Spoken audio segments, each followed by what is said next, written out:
Chapter 492. The sudden turn of events stunned the people who had been cheering loudly just now.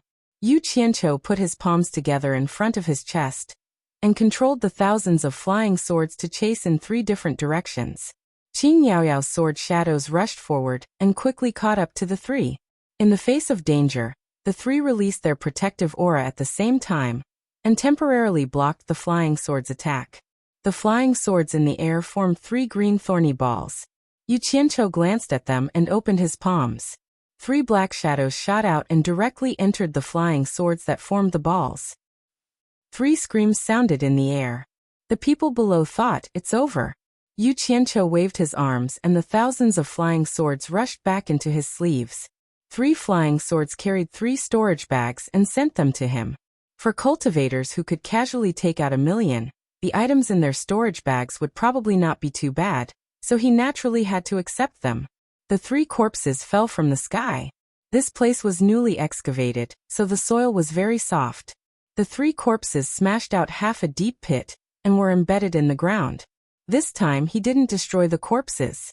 He wanted to intimidate everyone and tell everyone that 3 early-stage tribulation-passing cultivators had been killed by him. In the future, those nascent soul cultivators shouldn't bark in front of me. Furong covered her mouth in shock. The man who grew spirit herbs with her in Wanfen Garden had actually become so powerful. In the blink of an eye, he killed 3 early-stage tribulation-passing cultivators. The grand scene of the thousands of flying swords shocked her even more. He was as mighty as a god. The flying swords flew straight down. Once they landed, the flying swords bounced up and went into his sleeves. Everyone's eyes stared at his sleeves. There were so many flying swords inside. Could it be that there were 2 storage bags tied inside? Yu Qianqiu picked up the storage bags at Furong's feet. After putting them away, he strode back to the center of the field and said loudly, "Who else is unconvinced? I still stand by my words. Those who can take out the money can come and compete with me. There's no limit to the number of people." As he said this, he waved his hand and pointed in a half circle. "If you can afford it, it's fine if you all come at me together." Then he pointed at me Russian and said, "Those who are capable but don't have the money, you can find Great Minister me to solve the problem. He has already borrowed money once before. I believe he won't favor one over another and look down on others." Me Russian stared coldly at him. Even though he did not say anything, the faint murderous intent around him could be felt by the people standing nearby. Yu Qianqiu glanced at him and sneered. "Now that I've revealed my 2 treasured sabers, I don't believe that no one will covet them. I want to see how much money your illumination peak has to lend out. I want to see if you'll lend it out or not. It's not easy to offend people, especially if he offended a lot of people. At the same time, it would be a headache if one family did not return the money, but if everyone did not return the money together, it would be infuriating." The people around them were whispering to each other. Yu Qianqiu waited for a while and shouted, "Is there no one here? If no one comes, then I'll leave." As he spoke, he began to walk back. "Wait!" Almost a dozen people shouted at the same time. Yu Qianqiu turned his head and saw a group of people discussing something. Then they all nodded. "Oh my!" More than 50 people walked out together. The leader pointed at him and said, "Yu Qianqiu, you said it yourself that it's fine if you all come at me together. I have 58 people here. Do you dare to accept the challenge? Damn it! Is there someone in the soul transformation stage hiding here?" Yu Qianqiu glanced at this group of people and then felt relieved. With Nongzhu here, it was impossible that she would not say anything even if she saw someone in the soul transformation stage. Although Nongzhu always contradicted him, she would not act recklessly on some major issues. Even if she did not give face to him, she would give face to her master. I, Yu Qianqiu, am famous in the Wuxia cultivation world for being a man of my words. What I say is like spilled water. I can't take it back. You can doubt anything, but don't doubt my credibility." Yu Qianqiu patted his chest loudly and said, "Of course, no matter how many of you come, I can't miss a piece of spirit stones. 58 people, 58 million upper-level spirit stones. If you miss a piece, I won't accompany you." The group of people looked at each other, nodded and walked to me Russian together. Before they could speak, Mi Russian's usually calm face was already twitching. He didn't need to ask to guess the intentions of these people, to borrow spirit stones. Sure enough, the group of people bowed in unison. The leader cupped his hands and said, "High Priest, we only have about 8 million upper-grade spirit stones on us. We hope that High Priest can lend us 50 million upper-grade spirit stones. We will definitely return it to you." His tone was very firm, as if it was not difficult to return the money. They probably thought that this time they had more people, they would definitely win. Once Yu Qianqiu heard this, it would be lively if everyone cooperated to borrow money. Once this kind of money was lent out, if there were 1 or 2 people who did not acknowledge the debt, then the money could not be recovered. Everyone would definitely push the blame to each other, unless everyone was self-conscious. But this kind of hope was very slim. When it came to the matter of returning the money, everyone would first shrink back and wait to see if the other party would return the money.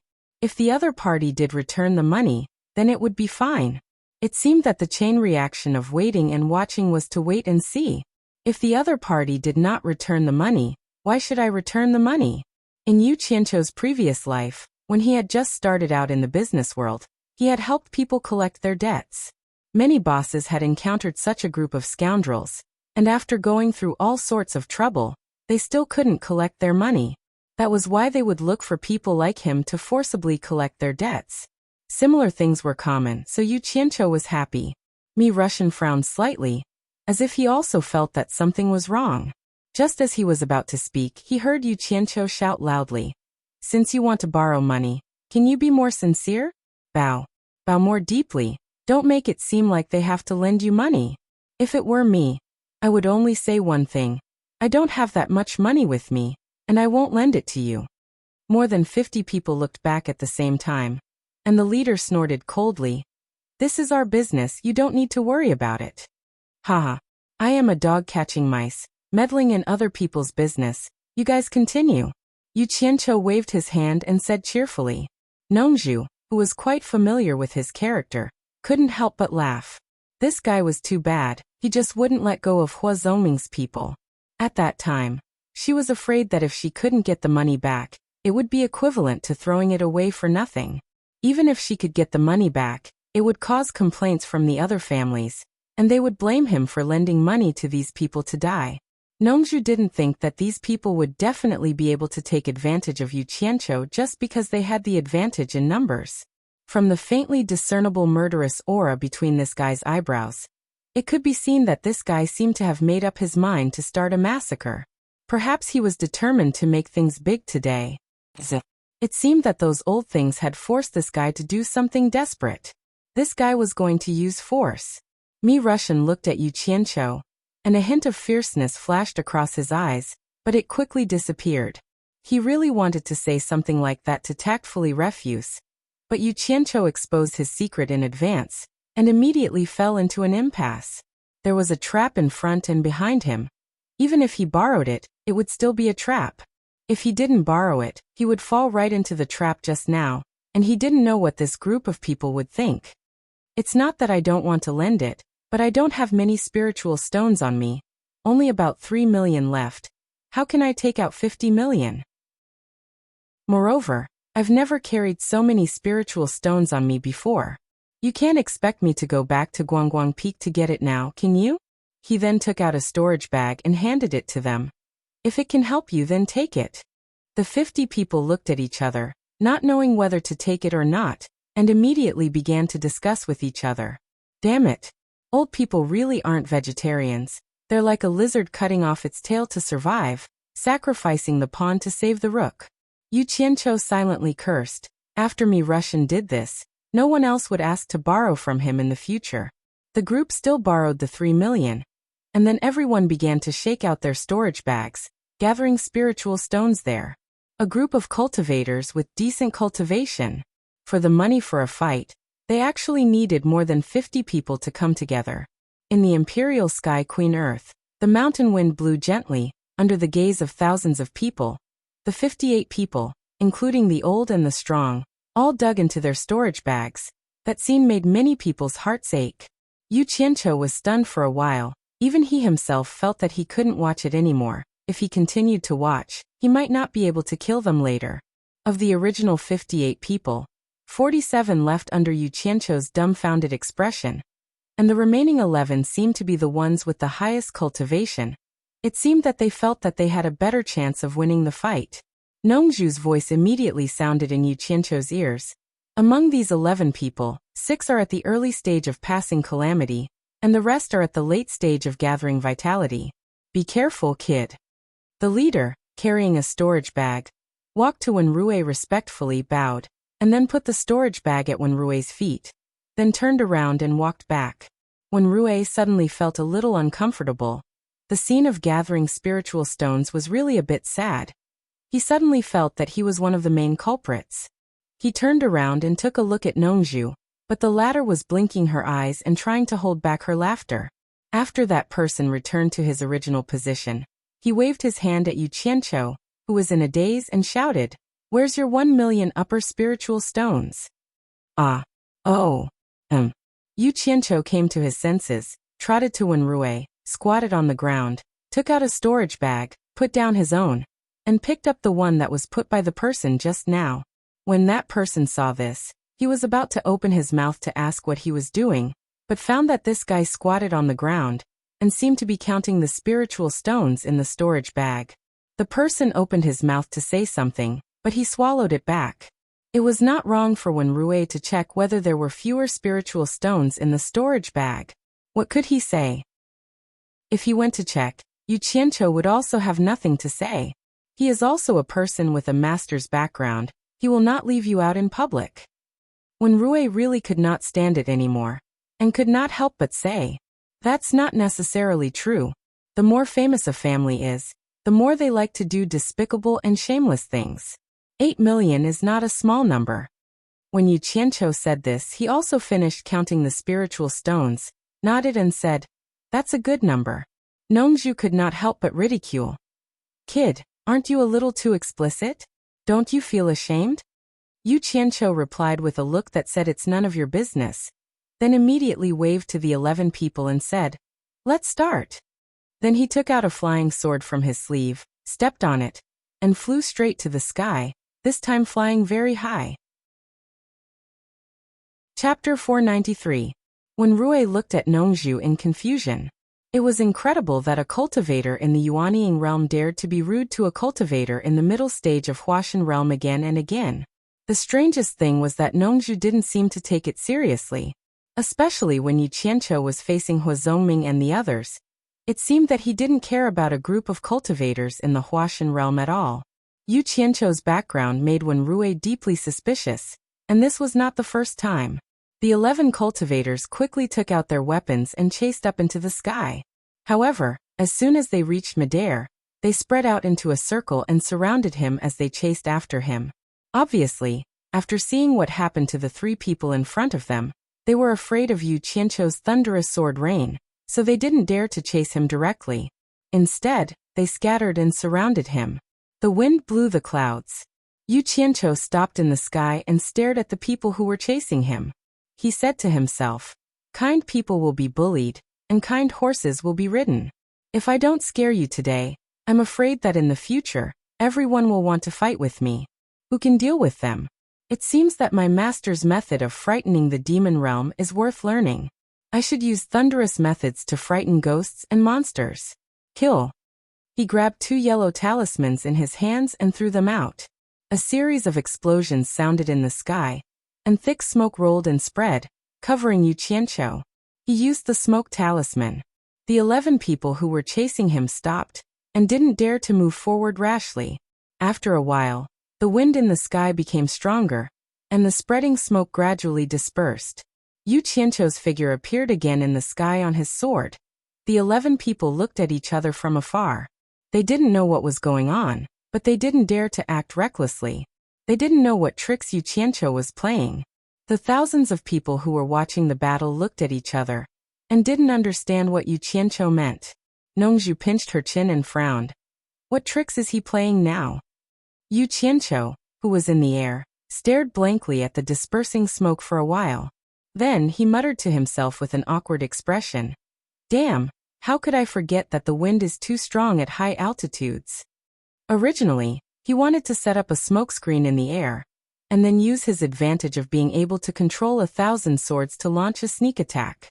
Who knew that as soon as the smokescreen appeared, it would be blown away by the strong wind at high altitudes?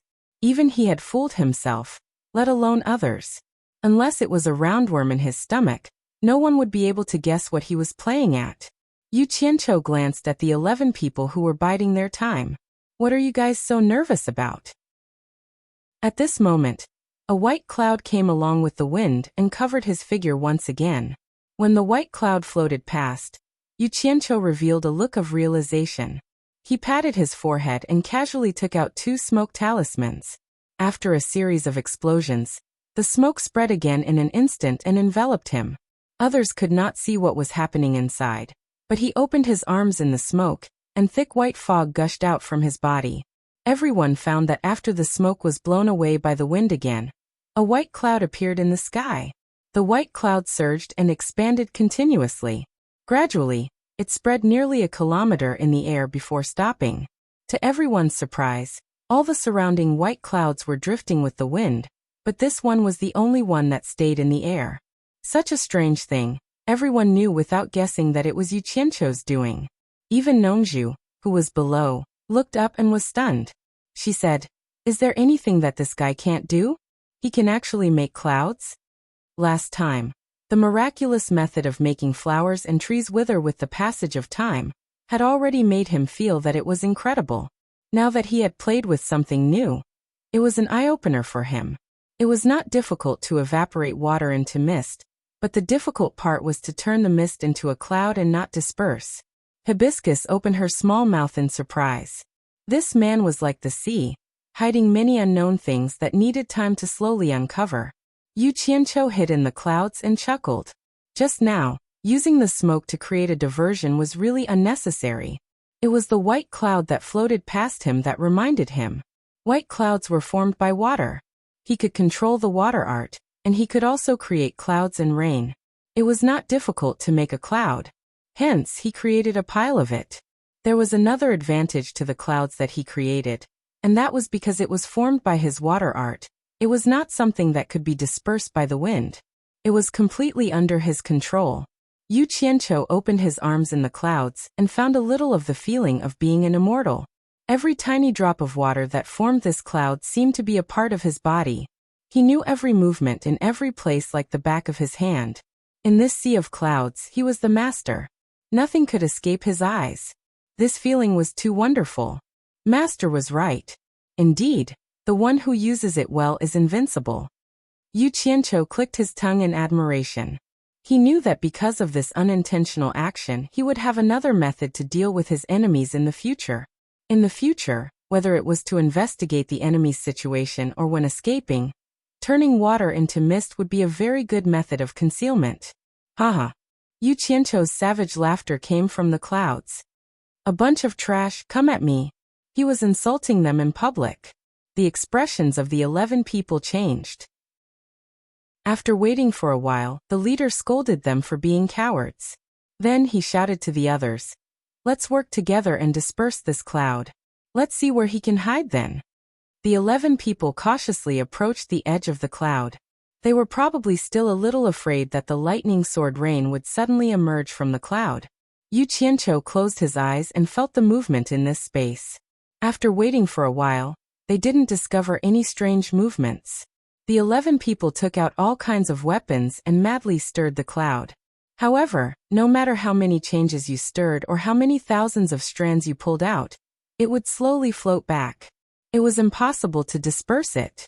Someone was so angry that he released his flying sword into the cloud and shot it randomly. With someone taking the lead, everyone else took out their own weapons and madly attacked the cloud. Yu Qianqiu crossed his arms in front of his chest. With a smile on his face, he stepped on the sword and didn't even bother to open his eyes. He leisurely dodged the attacks. This was his world. In this world, no matter how fast your flying sword was, where it came from, where it was going, and where it was moving, it would all appear clearly in his mind. As long as he dodged in advance, he would be able to evade it effortlessly. The 11 people madly attacked for a long time, but they didn't hear any reaction from inside. However, they didn't dare to go deep into the cloud. No one wanted to face the scene of thousands of swords. The leader shouted angrily, "You Qianqiu, if you have the guts, come out and fight openly. You're a pig brain. You have the nerve to say that you want to fight openly when 11 of you are fighting me alone." Yu Qianqiu's sneer came from inside. Everyone listened to the sound and determined the location. They took out their mystic tools and attacked the place where the sound came from. As a result, their mystic tools collided with each other. A series of rumbling noises came from inside, shaking the cloud. After recalling their mystic tools, Yu Qianqiu sneered again, "A bunch of cowardly rats." The voice came from another location. The 11 of them attacked at the same time, but once again they missed. So Yu Qianqiu kept mocking him. The 11 people took turns to attack, but every time they missed, Yu Qianqiu's voice would change to another place and continue to sneer. After a while, someone suddenly shouted, "Everyone release your divine sense and search. Let's see where he can run to." Everyone cheered and did as they said. Yu Qianqiu secretly sneered after hearing that. He finally reacted. "I'm waiting." With a flick of his sleeves, hundreds of black shadows drilled into the sea of clouds. Once the 11 people's divine sense entered the sea of clouds, they couldn't help but think that it was a close shave. There was a black flying sword hanging in the air every few days. No wonder this guy hid inside and refused to come out. As everyone expected, he wanted to lure everyone in for a sneak attack. But the strange thing was, when everyone released their mystic tools to attack, why didn't they touch these flying swords? Everyone used their divine sense to check these black flying swords, but they didn't find anything special. Their divine sense continued to spread inside. Yu Qianqiu closed his eyes to feel the movements of the 11 divine senses in the clouds. When they were deep inside, his eyes suddenly opened. The hundreds of flying swords instantly released the power of the black fire and shot towards the 11 divine senses. Actually, he understood the power of the black fire. Otherwise, it wouldn't have become the mystical fire that separated the yin and yang realms. Ever since he got it, he had been suppressing its use and never abused it. Because he knew that the trump card was to be used as a trump card. He couldn't always take it out to show off. Otherwise, it wouldn't have the miraculous effect of killing. Unless it was a critical moment, he would never take it out and use it openly. Occasionally, he would use it for a while. In an instant, the sky was filled with cries of grief.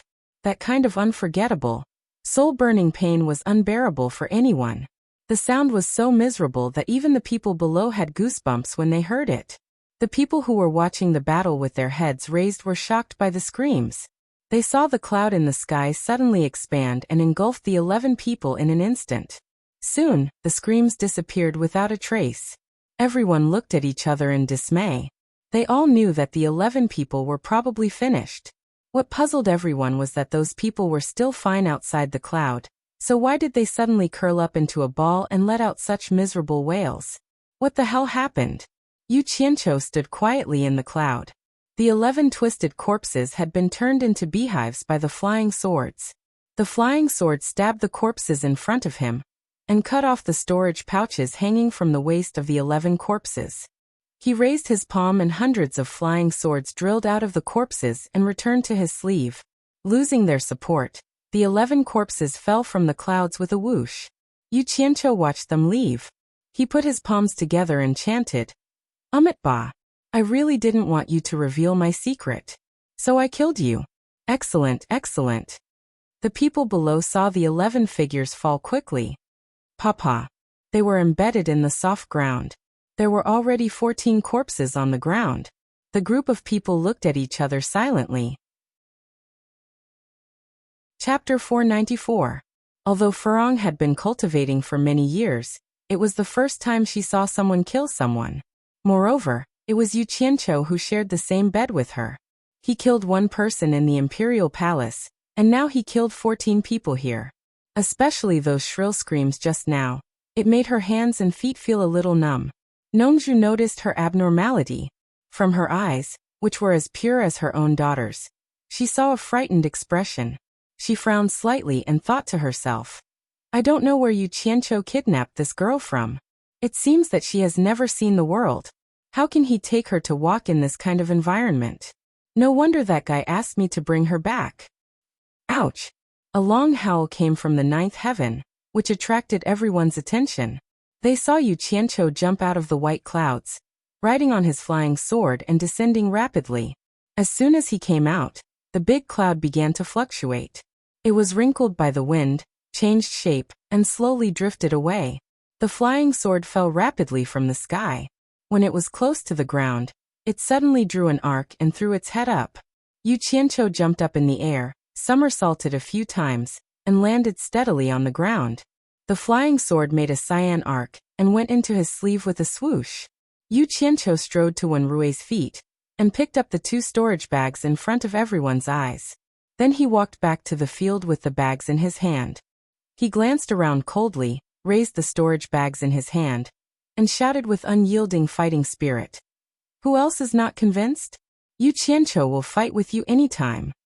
The crowd moved and whispered to each other. Although they were indignant, no one dared to act rashly after witnessing the fate of more than 10 people, especially the 47 people who retreated before. They secretly thought that they were lucky to escape. The original infant stage people in the crowd all looked at the crossing calamity stage people. No one answered. Yu Qianqiu raised the storage bags and shouted again. Where are the people who shouted before? Who else is not convinced? Yu Qianqiu will fight with you anytime. Young man, you've already killed so many people. Why are you still so overbearing? A voice rang out, and a commotion broke out among the crowd in the south, opening up a path. An old man in a homespun long gown walked out. He first bowed to Nongzhu and Wenrui, and then walked to the opposite of Yu Qianqiu. He had a few strands of mustache, and was neither fat nor thin. His complexion was rosy and his eyes were shining brightly. He had the appearance of a Taoist master. Yu Qianqiu snorted coldly. You only see me being aggressive, but have you ever seen others being aggressive towards me? My original intention was to travel around the various countries without any other intentions. Who would have thought that Huazongming, Yanji, and the other deity-severing experts would force me into a corner, forcing me to say such a big lie? He pointed at the crowd and continued in a stern voice. In the imperial palace, more than 300 cultivators from various countries forced me to fight. Now that I've suffered a loss, it's me being aggressive. What kind of logic is this?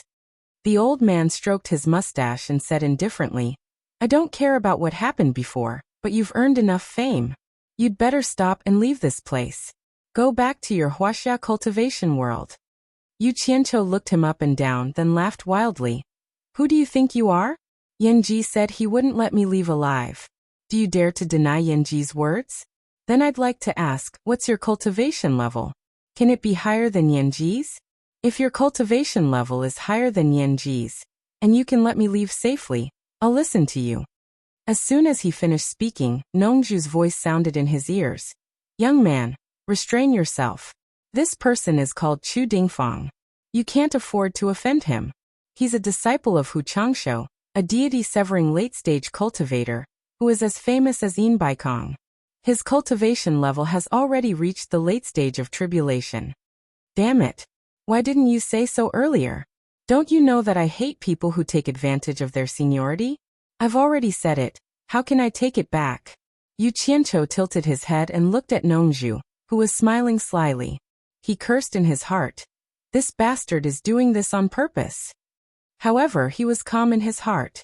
He didn't plan to go back halfway. How could he be scared off by someone so easily? Moreover, his master's reputation was much higher than his master's. It wasn't like he couldn't beat him, so why should he be afraid of him? It didn't make sense. Chu Dingfang's expression was uncertain. His cultivation level was indeed not as high as Yanji's, but with his background, if he wanted to send Yu Qianqiu out, Yanji wouldn't dare to do anything to him. The key was that Yu Qianqiu had said this. If he made a decision now, it would be the same as going against Yanji. The power of Yanji, Huazongming, and the others was not small. When the time came, his master would probably punish him in order to save Yanji's face. He would take it as an explanation to Yanji. Chu Dingfang immediately became angry from embarrassment. He changed the topic and said, I heard that you claim to be the most powerful cultivator below the soul formation stage. Yu Qianqiu waved his hand and pointed at the 14 bodies on the ground. He said proudly, "For now that is the truth. I heard that any cultivator below the soul formation stage can fight with you if he can take out 1,000,000 top-grade spirit stones." Chu Dingfang's tone was aggressive. Yu Qianqiu sneered and didn't say anything. He took a storage bag with 11,000,000 top-grade spirit stones and threw another one to Wen Rui.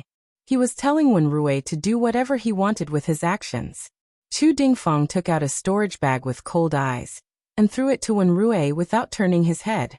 Nongzhu looked at the storage bag on the ground and calculated.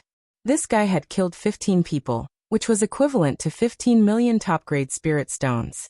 If this job was done well, even a spirit stone mine with a high output would not be able to mine so many spirit stones in a year, right? Nongzhu looked at the storage bag on Chu Dingfang's waist, and her eyes lit up. If this guy could get that storage bag, he would make a fortune today. You asked for it. Don't blame anyone else. Chu Dingfang said indifferently. As soon as he finished speaking, he suddenly disappeared. Nongzhu's pupils shrank and her heart skipped a beat. There was a huge difference between the early stage and the late stage of the tribulation stage. Teleportation. Yu Qianqiu was greatly alarmed, but he reacted quickly. At the same time that the other party disappeared, he leaped up without a care for anything else. Ah! With a roar, he opened his arms and a fierce blue fire burst out at a speed that could devour everything. It was to defend against the attack from an unknown direction. The exploding blue fire made people around exclaim. It was the first time for them to see someone who could contain so many flames in his body. Moreover, they were blue flames. The majestic and unparalleled heat waves rushed around in an instant. Those with low cultivation could not resist it at all and fled in panic. Nongzhu did not say anything. She pointed out a light ball and wrapped hibiscus in it. She couldn't let Yu Qianqiu be distracted now. Wen Rui also released a light ball to protect Wen Bai. Just as Yu Qianqiu leaped into the air, Chu Dingfang suddenly appeared just a step away from where he had been standing. She waved her palm and wanted to slap him, but she realized that she had hit nothing but air. Chu Dingfang looked up and suddenly saw a wave of hot and crazy blue flame pressing down on her face. She was shocked. The protective upstanding qi rushed out quickly. However, the terrible temperature that came with it kept pressing through the transparent protective upstanding qi, wave after wave higher than the previous one. Chu Dingfang was shocked. Now it was not a question of whether to fight back or not, but to get out of this frighteningly hot sea of fire first. He had never seen a flame that he could not resist for a while with his cultivation. The spherical protective upstanding qi wrapped around him and quickly slid away from the ground, leaving a deep ditch on the spot. As soon as he got out of the raging blue flame sea, he heard a roar coming from the monstrous flames. "Watch my blade!" Chu Dingfang abruptly turned her head and saw Yu Qianqiu chasing out of the raging flames on a green flying sword. He was holding a large black saber in both hands, and his face was full of anger. He jumped up from the flying sword like a god of death and slashed at Chu Dingfang's protective aura. So fierce. Everyone was deeply shocked by the incomparable scene of Yu Qianqiu rushing out of the sea of fire. Two words emerged in their minds: fierce and unafraid of death. Furong's eyes were full of shock. This scene was too shocking for someone like her, who was psychologically close to a weak woman. Wen Bai, who had been dissatisfied with Yu Qianqiu deceiving him, at this moment, had no resentment at all. Just the momentum of his appearance was undeniable. Generally, even a Yuanying late-stage cultivator could only run away when he saw a Yuanying late-stage cultivator. But this guy actually turned around and chased after a Yuanying late-stage cultivator with a broadsword. He rushed up and slashed at them. Nongzhu, on the other hand, was beaming with joy. She kept clicking her tongue. Hiss! The big black broadsword slashed down, and the protective upstanding qi was like a thin piece of paper. Chu Dingfang was scared out of his wits. The blade almost brushed past the tip of his nose. This broadsword was a little too long. He thought that his protective upstanding qi could completely block this broadsword, and he could take Yu Qianqiu's life with a backhand. He was just waiting for Yu Qianqiu to pounce on him. Who knew that this would be the result? The most terrifying thing was that he was clearly burning just now, but when the broadsword broke through, he immediately felt like he was thrown into an ice cave. There was also the heart-palpitating aura that came head-on, as if he had instantly arrived at hell on earth. Little did he know that Yu Qianqiu was also very regretful. If he had been a little more courageous just now and pounced forward a little more, he might have been able to chop this old bastard alive with this broadsword. However, there was no medicine for regret in this world. But it still gave him courage, and he waved his broadsword and roared. Meeting on a narrow path, the brave one wins. His voice was loud enough to shake the surroundings, as if he was afraid that people did not know how brave he was. Chu Dingfang was shocked for a moment, and frantically dodged, not knowing how to quickly teleport away. Yu Qianqiu chased after him, raising his broadsword with both hands and slashing wildly. That unstoppable spirit caused Chu Dingfang to be in danger again and again. In fact, Chu Dingfang was confused by the aura on the broadsword, and could not react for a moment. Behind Yu Qianqiu, there was a surging green sea of fire chasing after him. In the sea of fire, there were also some green, faintly discernible flying swords flashing in and out. In addition, Yu Qianqiu was holding a 2-meter-long big black broadsword that was taller than him, chasing after Chu Dingfang and slashing wildly. The fighting scene was enough to make everyone dumbfounded. Damn it! You asked for it. Yu Qianqiu himself did not know why Chu Dingfang was so easy to bully now, so he ignored it for the time being. Relying on the fierceness of the fire, the size of the broadsword and the boldness, he raised his broadsword and chased after and slashed wildly. Chapter 495. The cyan light illuminated the surroundings, rendering the surroundings cyan. Yu Qianqiu wielded his broadsword like a windmill, while Chu Dingfang struggled to move forward. Those who were clamoring in the imperial palace felt a chill down their spines in the face of the rolling heat wave. Fortunately, they did not act rashly. It seemed that even if more than 300 people attacked Yu Qianqiu at the same time, they would not be able to get close to him. How dare they provoke him? Thinking about it, Ding Wei died unjustly.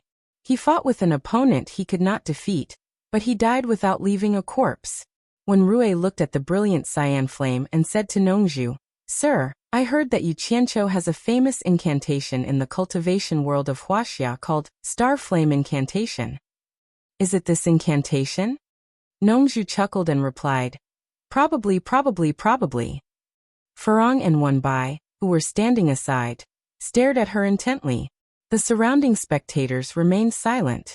2 old men in the crowd frowned deeply.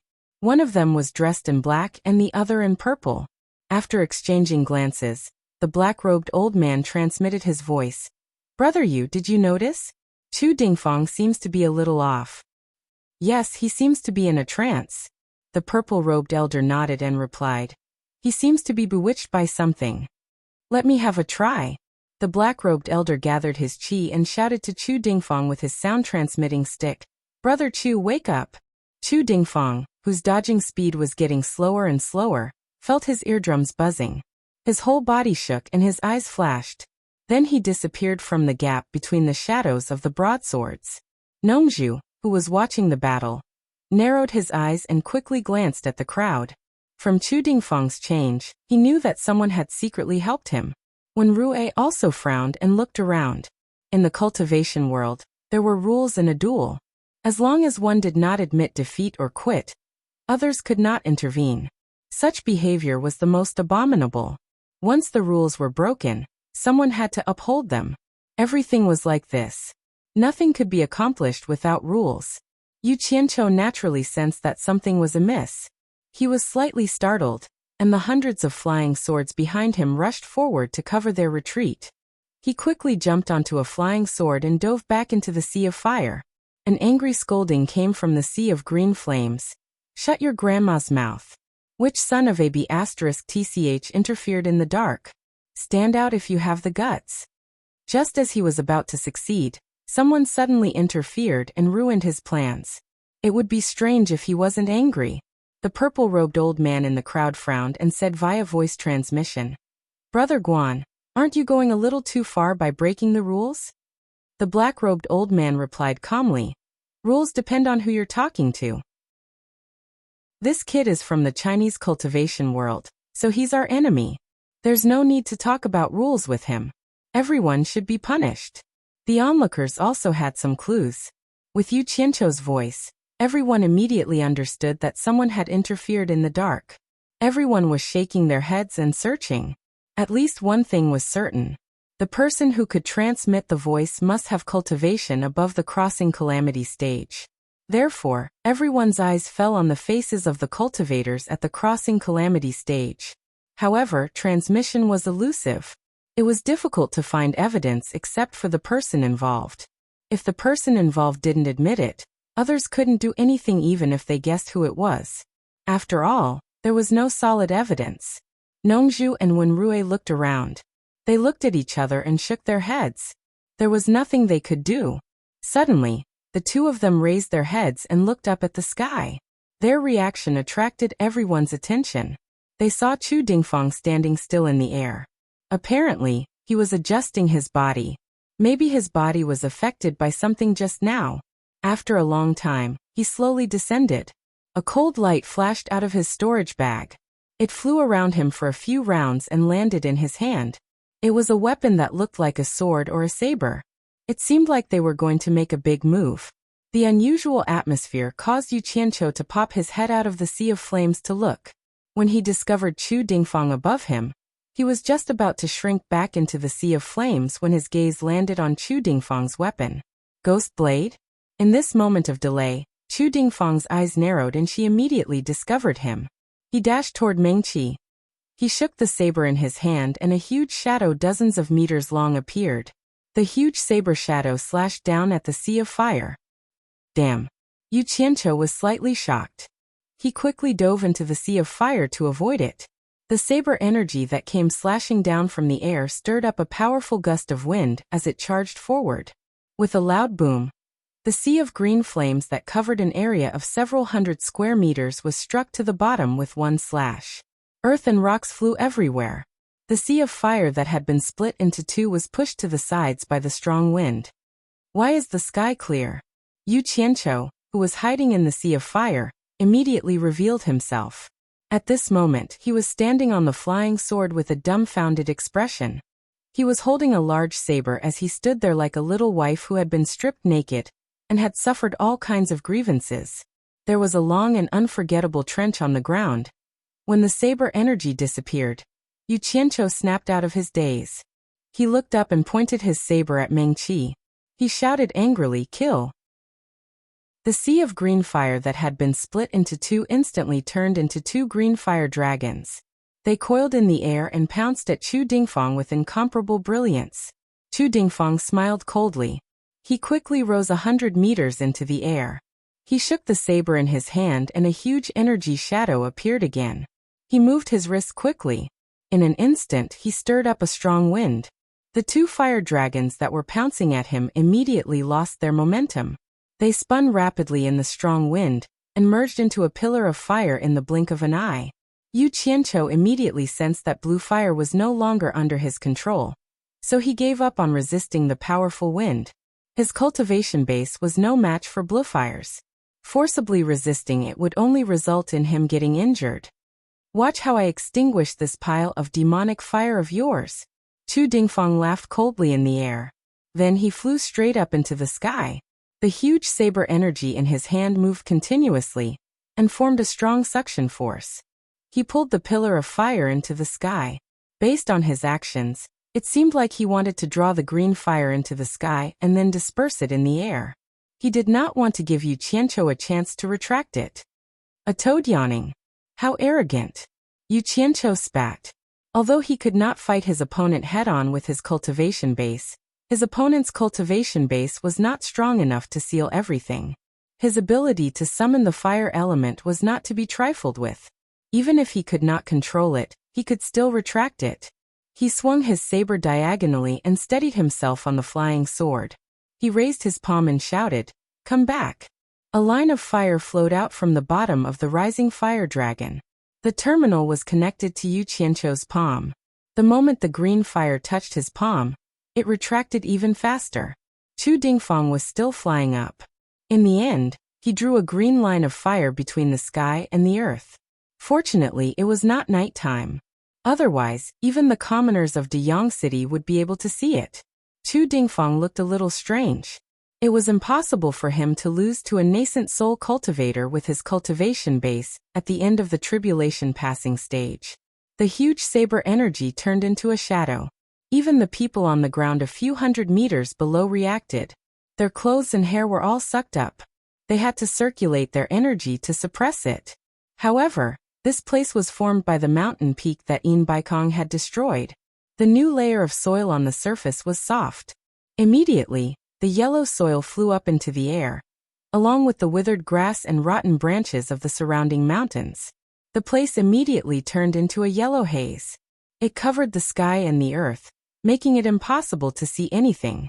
Although the commotion was not small, it could not stop the green fire from flowing out of the eye of the storm.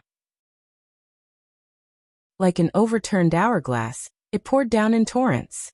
Yu Qianqiu extinguished the last wisp of azure flame. He couldn't see where the person above it was.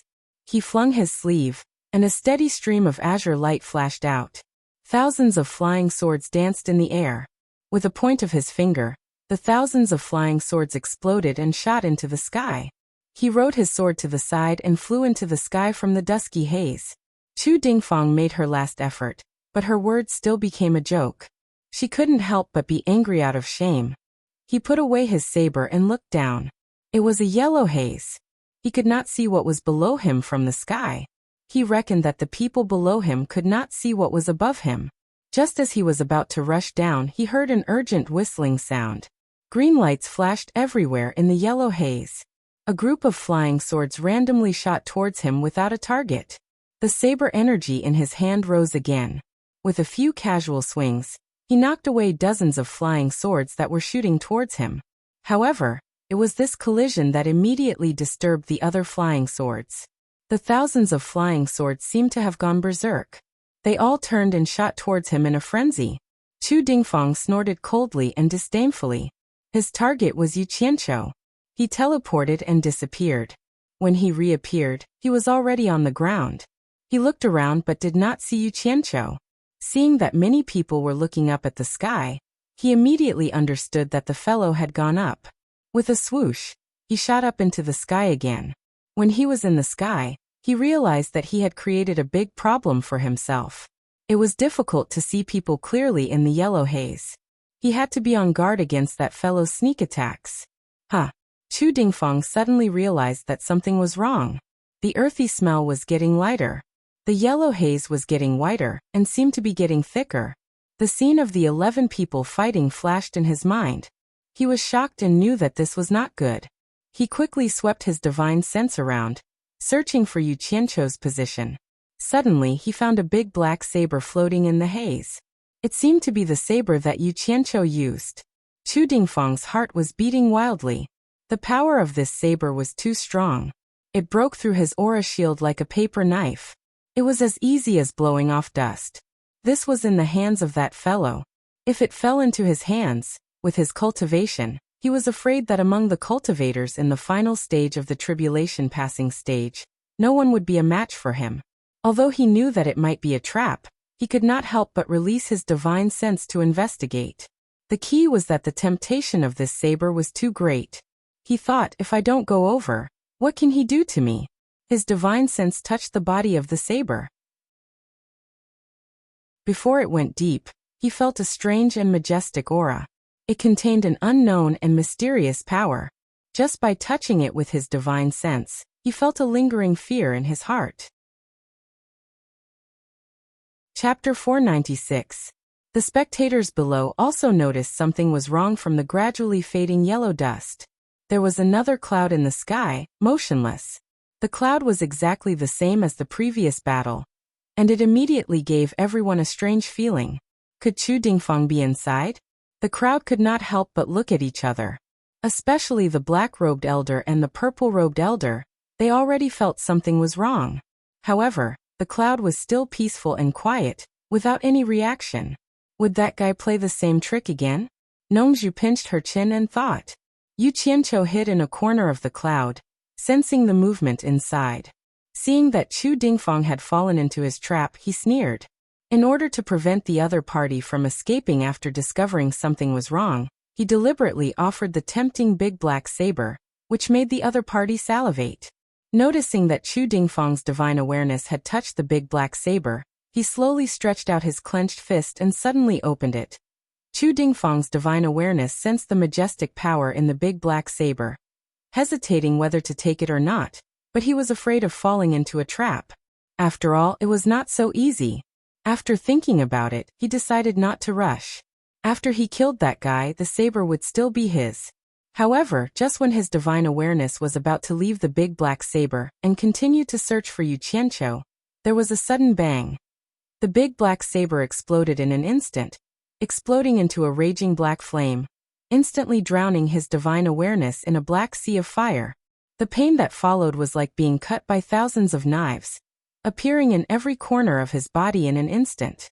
It was like countless sharp knives were cutting every piece of his skin and drilling into every bone.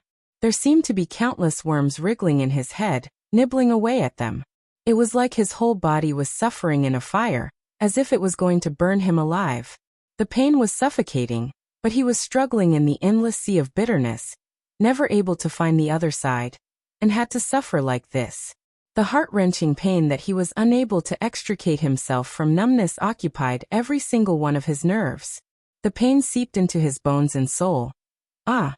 Chu Dingfang hugged her head with her hands and curled into a ball. Her face was twisted to the extreme. She tore off her beard and hair with her hands and scratched her face with her nails. She didn't seem to know who she was and was in a state worse than death. F***ck me. Yu Qianqiu was slightly stunned. He did not expect the response to be so extraordinary. This guy's cultivation level was too high. He was afraid that ordinary methods would not work on him, so he purposely blew up the black knife condensed by the black fire, and enlarged the fire to burn his mother's divine sense. He did not expect that it would burn a little too much. He appeared on his sword and charged over. With a wave of his hand, he collected the black flames cleanly. Chu Dingfang could no longer stay in the air. Her body swayed and fell down from the clouds.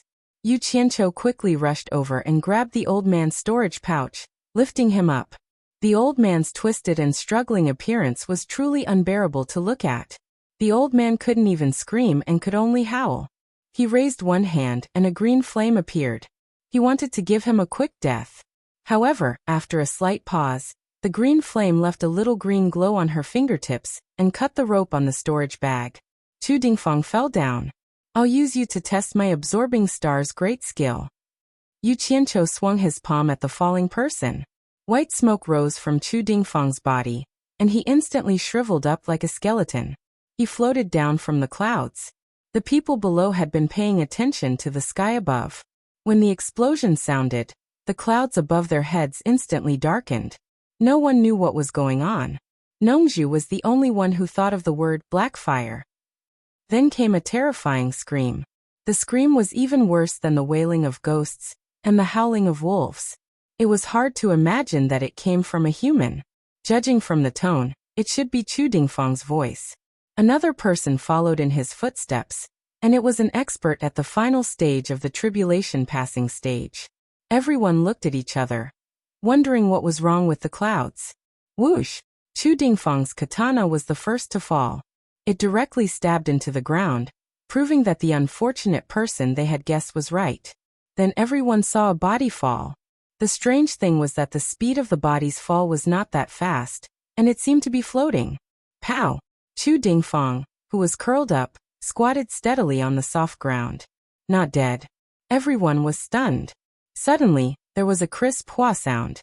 Under the watchful eyes of the crowd, Chu Dingfang was instantly torn into pieces after a short pause. Her entire body shattered into a pile and collapsed on the ground. His whole body collapsed into pieces and powder. Hiss! Many people in the crowd gasped in disbelief. What kind of death was this? In fact, the moment Chu Dingfang's body broke into pieces, the person who was facing him saw the unforgettable scene. His face was dry and shriveled, and he was just skin and bones. Even his eyeballs had dried up to the size of 2 soybeans, hanging outside his eye sockets. The inside of his eye sockets were dark. The skin and flesh on his face shrunk together, and his white teeth had also decayed into a withered yellow color.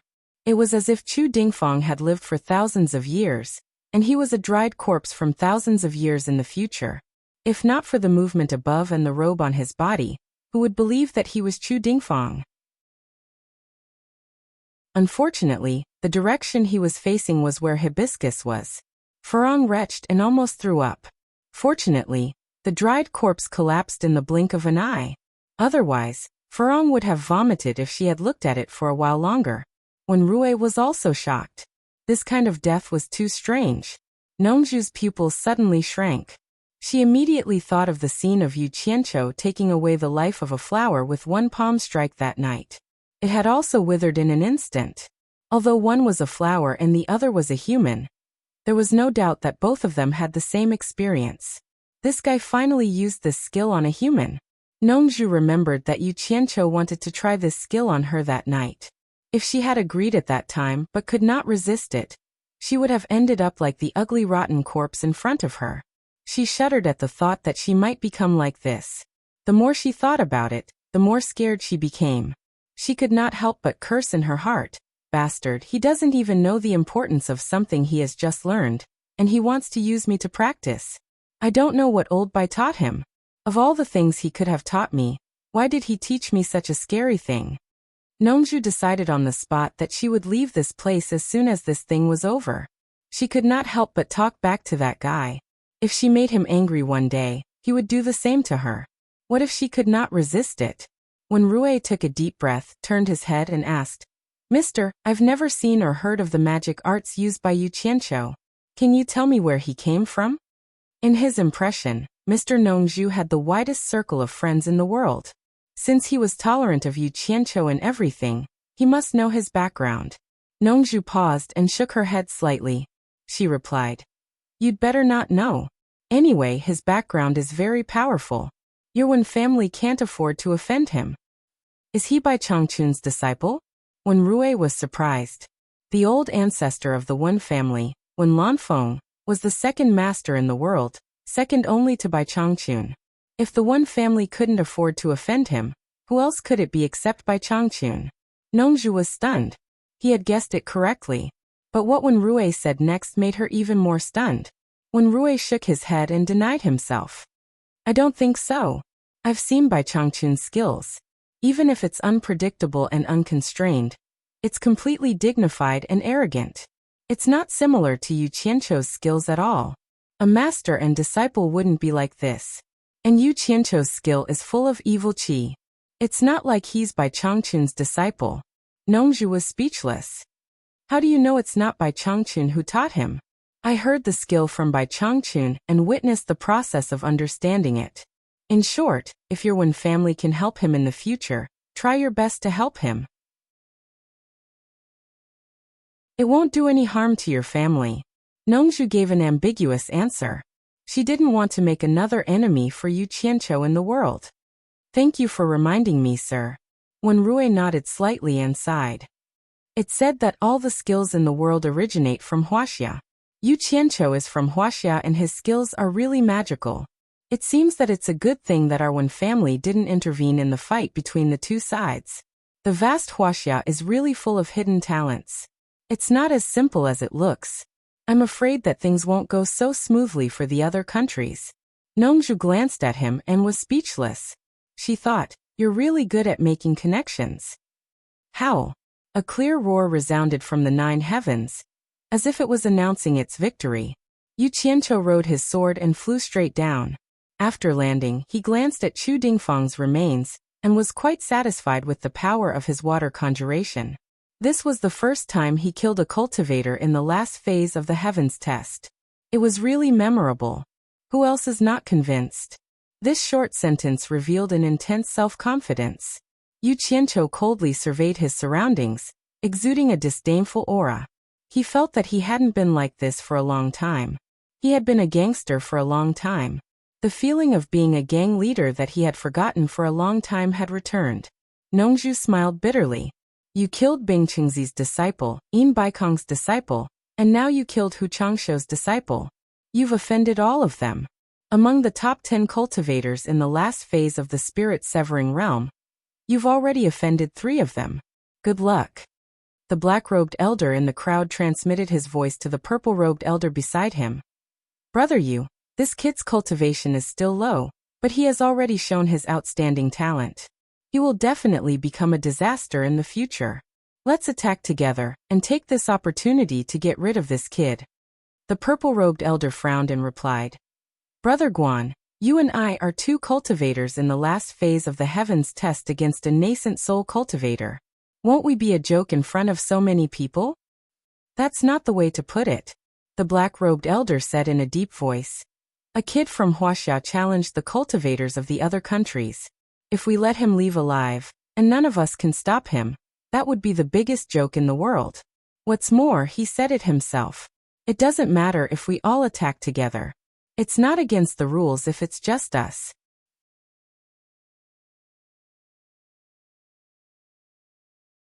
Chapter 497.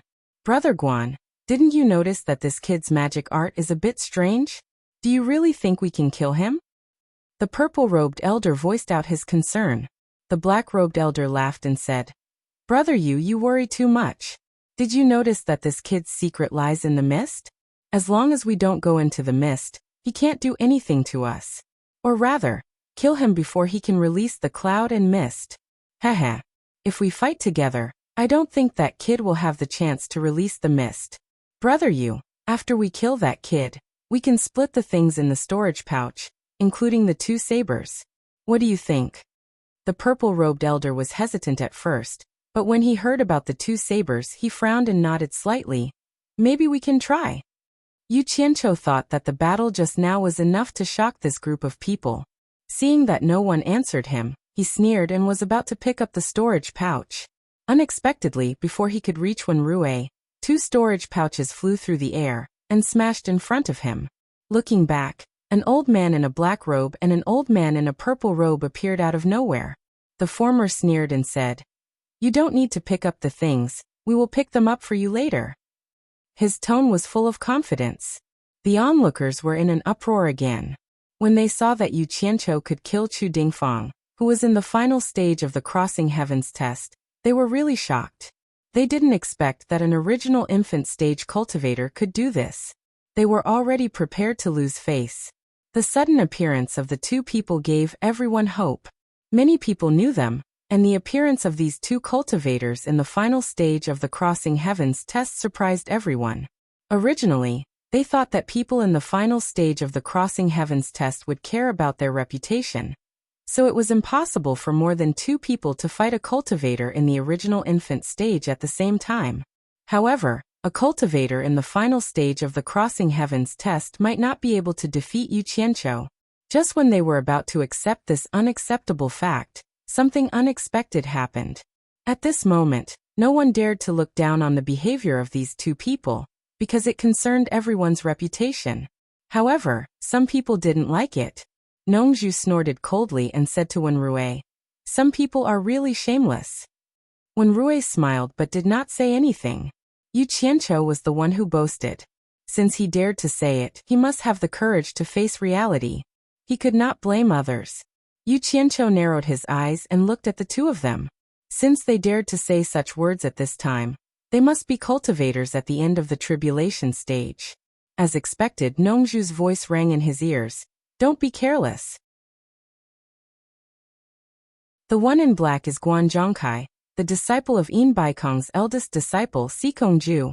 The one in purple is Yulan Du, the disciple of Shangguan Taiping, a middle-stage deity transformation cultivator from the Purple Thistle Kingdom. Both of them are at the late stage of the crossing tribulation. Have the 2 of you decided to come at me together? Yu Qianqiu asked sarcastically. Yulan Du's expression was slightly awkward. On the contrary, Guan Zhongkai's expression was calm as he sneered. If you are afraid, it is not too late. Kneel and beg for mercy. Leave behind the things in your storage pouch, and I will spare your life. If you want the things, you have to have the ability to take them. As soon as Yu Qianqiu finished speaking, he immediately threw out a flying sword and quickly flew into the sky. These 2 clearly knew that he had some tricks up his sleeves. Since they still dared to come at him, They must have the confidence to deal with him. He did not dare to underestimate them now. Guan Zhongkai sneered. A flying sword flashed out of his storage pouch and directly chased after Yu Qianqiu in the sky. He himself teleported and disappeared. Without any hesitation, Yu Lan soared into the sky at an extremely fast speed with a whoosh sound. Everyone's gaze was attracted to them. Furong had also roughly guessed the cultivation of these two. She tightly shut her mouth and did not say a word. She was silently worried. She was afraid that if she made a sound, it would affect Yu Qianqiu. Hearing the whistling sound coming from below, Yu Qianqiu glanced at it. He rode his sword and dodged horizontally, brushing past the flying sword. A strong gust of wind almost blew him off his sword. This was the result of a huge difference in cultivation. Just as he dodged the attack with lingering fear, he realized that in the direction he was dodging, the black-robed Guan Zhongkai had been waiting for a long time in front of him. He sneered and casually snatched the flying sword that was flying towards him. He shook out a huge sword aura and slashed down. F***ck. Yu Qianqiu was startled and quickly dodged again. The transparent sword aura brushed past him again. But no matter which direction he dodged, Guan Zhongkai was able to block in front of him in time. He skillfully and easily chased after him with his sword. Every time, he was frightened and narrowly dodged. In the eyes of others, Guan Zhongkai was like a cat toying with a mouse. His opponent didn't even give him a chance to release the fog. He could only release a little for a short period of time, but it didn't have any effect. Without saying anything further, green light flashed on his two sleeves. Instantly, a sky full of flying swords circled around him to protect him. At the same time, over 100 swords attacked Guan Zhongkai in a roundabout way, hoping to buy him some time to breathe. And indeed it had some effect. Guan Zhongkai was somewhat apprehensive as he swung his sword like he was swatting flies. After all, 3 nascent soul stage cultivators had been mysteriously killed after being surrounded by these green flying swords. Over 100 flying swords were constantly knocked away, but they also continued to entangle him. They were just like flies. Whoosh! Suddenly, another whistling sound came from below. When he glanced over, he was startled again. It was Yu Lan who saw him start to counterattack. She immediately raised her palms and pushed out a basin-sized ball of light that shot towards him. F***ck. Kamehameha Qianqiu. Yu Qianqiu's eyes widened and he hurriedly rode his sword to dodge. Although he managed to dodge, the flying swords behind him that he didn't dodge in time were damaged. Bang! Amidst a violent explosion, the densely packed flying swords that were circling in the air were blown into pieces and scattered in all directions. The powerful shockwave was like a heavy hammer that fiercely smashed into his back. The shockwave directly knocked him off the flying sword he was standing on. Yu Qianqiu felt his vision turn black. He felt a sweetness in his throat and spat out a mouthful of blood. In just a few moments, he was already injured. This was the result of a huge difference in cultivation. His opponent had come prepared. With his nascent soul stage cultivation, he was simply no match for his opponent. He was easily dealt with. Hibiscus, who was below, covered her mouth with her hand, and tears instantly flowed out. Nongzhu's expression was grim, but she still sent a voice transmission to Hibiscus, comforting her. "Girl, don't worry. This kid won't die so easily." When Rui's expression was also somewhat grave. If this Yu Qianqiu really did have a powerful background, and if he were to attract an extraordinary person, then this matter would become even more serious. The cultivators from the various countries who were watching the battle erupted in cheers. They had finally taught this arrogant fellow a lesson. In a moment of absent-mindedness, the flying swords immediately lost control and fell one after another. Guan Zhongkai got rid of the fly's harassment. His expression darkened, and the sword in his hand floated up. He pushed it out with his palm, and it shot towards the falling Yu Qianqiu like a bolt of lightning. Yu Lan Do teleported to the other side, and pushed out another ball of light. Together with Guan Zhongkai's flying swords, they launched a pincer attack. From the looks of it, the two of them wanted to finish the battle in one go. Yu Qianqiu spat out a mouthful of blood.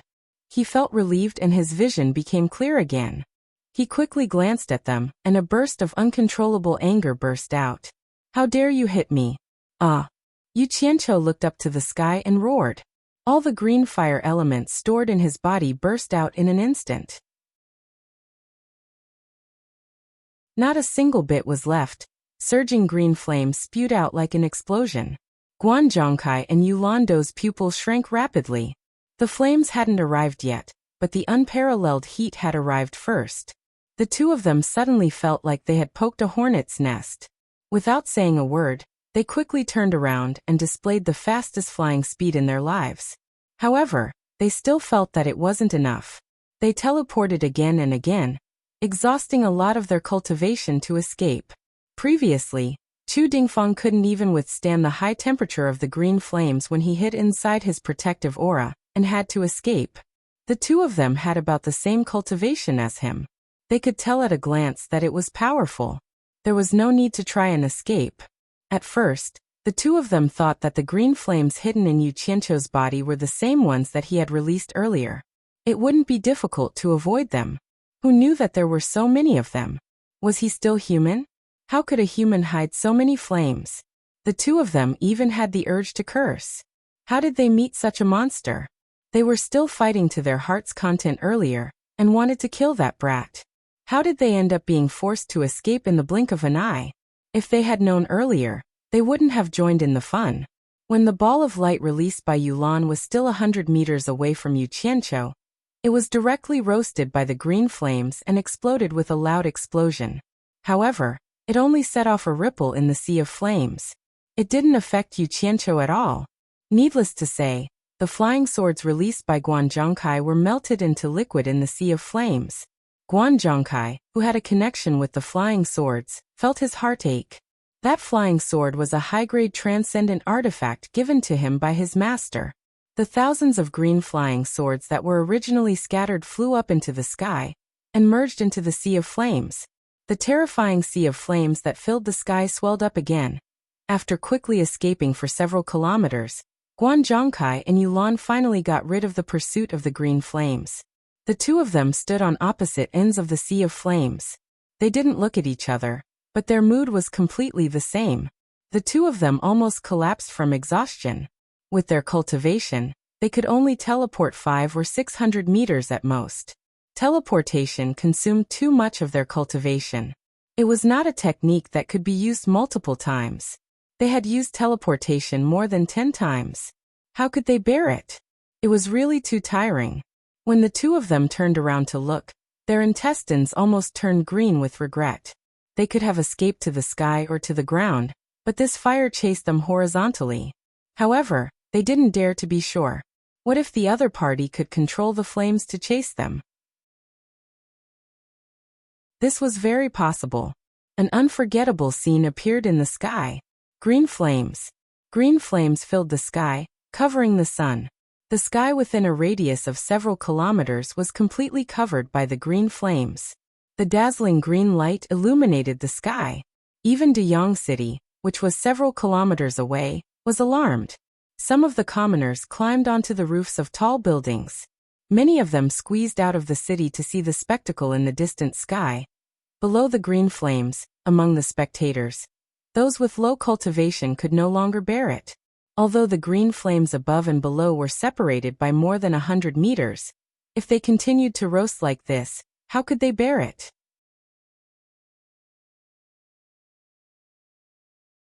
Chapter 498. However, the first to suffer were the remote mountains and forests around them. How could they withstand the power of the blue fire? Although they did not come into direct contact with the fire, it did not take long for them to catch fire.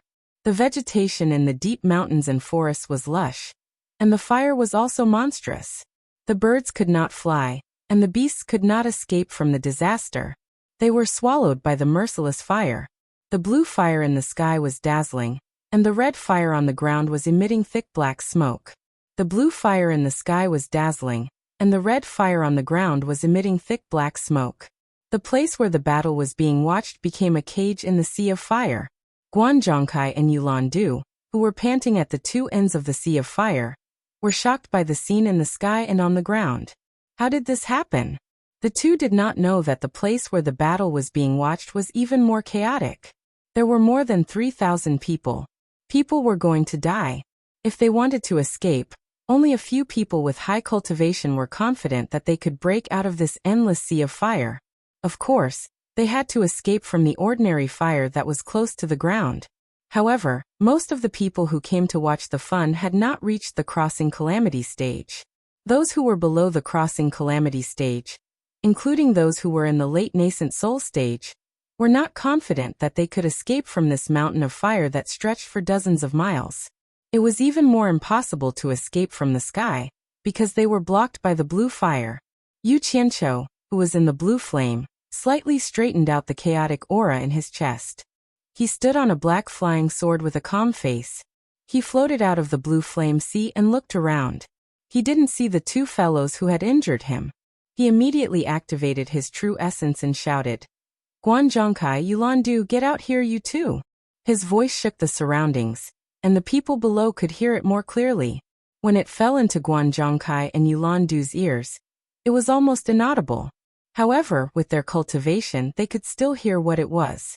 Their expressions twitched, and they looked at the vast sea of fire at the same time. They secretly cursed. Only a ghost would go. There is no way to fight this fight. With our cultivation, we are not afraid of you, but we are afraid of this blue sea of fire. What if you turn this sea of fire into dumplings after we run over? Can we still run out of this place? The two of them knew that they didn't have the ability to teleport a dozen more times. They really couldn't move anymore. Guanzhongkai Yulandu, you two shameless fellows, come out quickly, I'll fight you for 300 rounds. Guanzhongkai Yulandu, you two shameless scum, you two cowards, come out if you have the guts and I'll spare your lives. Yulan City Guanzhongkai, your grandfather is here, hurry up and show yourself. Yu Qianqiu stood above the sea of fire and cursed nonstop. Although the two of them were extremely angry, they still felt that their lives were more important. They could only pretend that they didn't hear anything. However, if this matter were to spread out, he would definitely lose face. Many people couldn't stand it anymore. They gathered around Nongzhu and Wenrui to ask for help. Mr. Nongzhu, Senior Wenrui, please save us. Seniors, please save me. Seniors, please ask Yu Qianqiu to stop. Oh no, someone has already fainted. A group of people surrounded them and begged. Some cultivators in the level of foundation establishment couldn't resist anymore, and dozens of them fainted. Nongzhu was both angry and amused. Why did they come here if they didn't have the ability? Didn't you cheer for Yu Qianqiu when he was injured? Why? Are you scared now? Nongzhu raised her head and pouted to the sky. She said angrily, since you can't wait to kill him, why don't you just go up and kill him together? Then you'll be saved. Why do you need to beg me? Nongzhu's words reminded Furong. Furong looked at these people with resentment. These people cheered for Yu Qianqiu when he was beaten to the point of vomiting blood. It would be better if they were all dead now. This was probably the first time in her life that this pure and kind-hearted woman had cursed with such resentment. Wenrui didn't say anything. Since he knew that Yu Qianqiu had a powerful background, he had decided to stand on Yu Qianqiu's side quietly. The most important thing was that he had already sent a message back on the day when Hua Zongming and Yanji picked a fight with him. He told the Wen family not to get involved. Thinking about it now, he felt that he had foresight. At present, except for Wen Bai and himself, there were no other members of the Wen family here. It was not a problem for him to protect Wen Bai. As for the others, he didn't want to offend Yu Qianqiu, who had a powerful background for them. Therefore, he didn't say anything and let Nongzhu speak. Mr. Nongzhu, I'm a cultivator from the Biqiu country. I heard that you have a good relationship with my ancestor. Please save my life for the sake of my ancestor.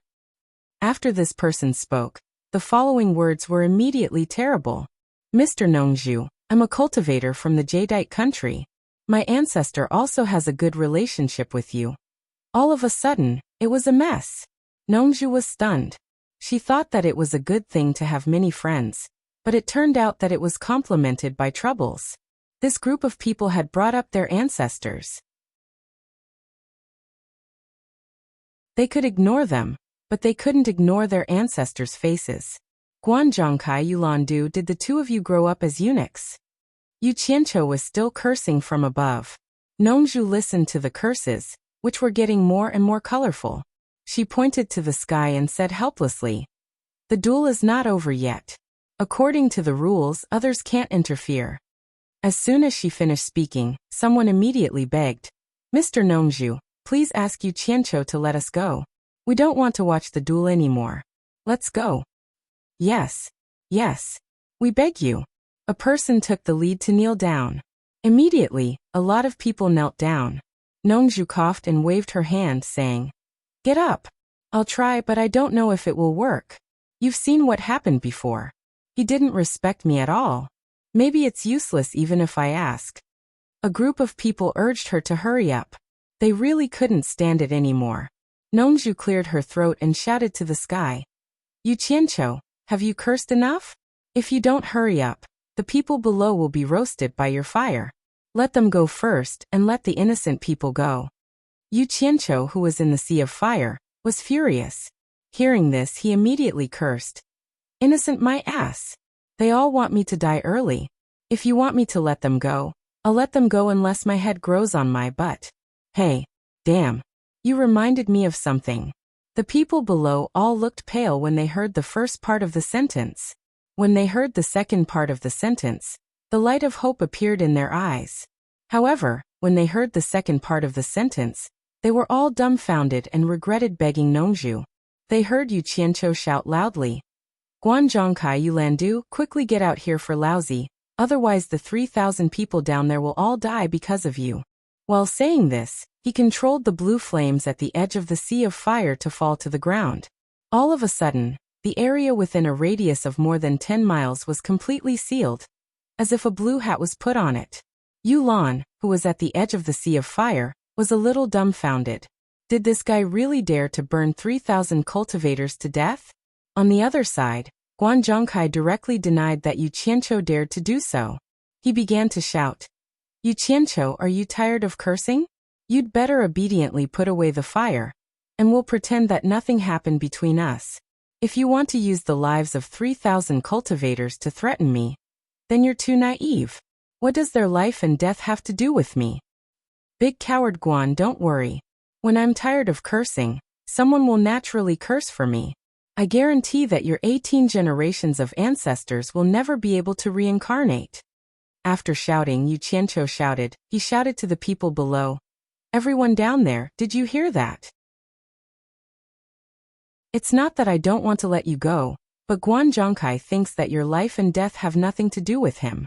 He's clearly hinting me to burn you to death. Fine, I'll let him get what he wants. No, Mr. Yu, please spare us. Mr. Yu, please have mercy." The panicked shouts from below became a mess. Yu Qianqiu sneered and said, "Let me tell you, because of Guanzhongkai's words, I've already sealed the area within a radius of more than 10 miles with my blue fire. Flies can't fly out, and ants can't crawl out of holes. Even those at the end of the passing tribulation will have to obediently wait for death. If you want to get out, curse Guanzhongkai and Yulan out, then I'll let you go. Otherwise, all of you will die." Hearing this, the dozens of passing tribulation stage cultivators who wanted to see the result were instantly dumbfounded. They quickly raised their aura shields and flew through the sea of fire on the ground. It didn't take them long to cover the distance of more than 10 miles. When they reached the end, they found that it was just as Yu Qianqiu had said. The blue fire had sealed the area from top to bottom, and it seemed to be gradually shrinking. Looking at the deep blue wall of fire, it was probably not an ordinary thick wall. It was probably impossible to break out. They didn't dare to take the risk, so they turned around and flew back. Because going back and forth was equivalent to doubling the distance, they felt that they couldn't bear the roasting. When the crowd saw them flying back, they didn't need to ask to know the result was just as Yu Qianqiu had said. One of the returning cultivators at the end of the passing tribulation stage stomped his feet and said, "Guanzhongkai, why don't you just shut up if you don't want to talk? That voice of yours is going to kill us." Then he smiled bitterly and shook his head at the crowd, saying, "The fire barrier is slowly shrinking. Once it closes in, we will definitely die." They immediately panicked and begged Yu Qianqiu to show mercy. "What do you think?" Yu Qianqiu sneered and said, "I have always been a merciful person. The people who harmed you are actually Guanzhongkai and Yulandu. Scold them hard, at least 100 times harder than when you scolded me. Scold those 2 cowards until they come out and fight me to the death. If I die, you will naturally be saved. If they die, I promise I will let you go. Damn it, why are you still hesitating? Be careful, or I will roast you like suckling pigs. Unexpectedly, the one who scolded first was the cultivator at the end of the passing tribulation stage who had just left and came back stamping his feet. He roared, Guanzhongkai, I am third brother Xian. If you want to fight, then fight. If you don't want to fight, then come out and admit defeat. Don't King harm us. If you don't come out, when I have the chance to go out, I will twist your head off and use it as a urinal. Come out now.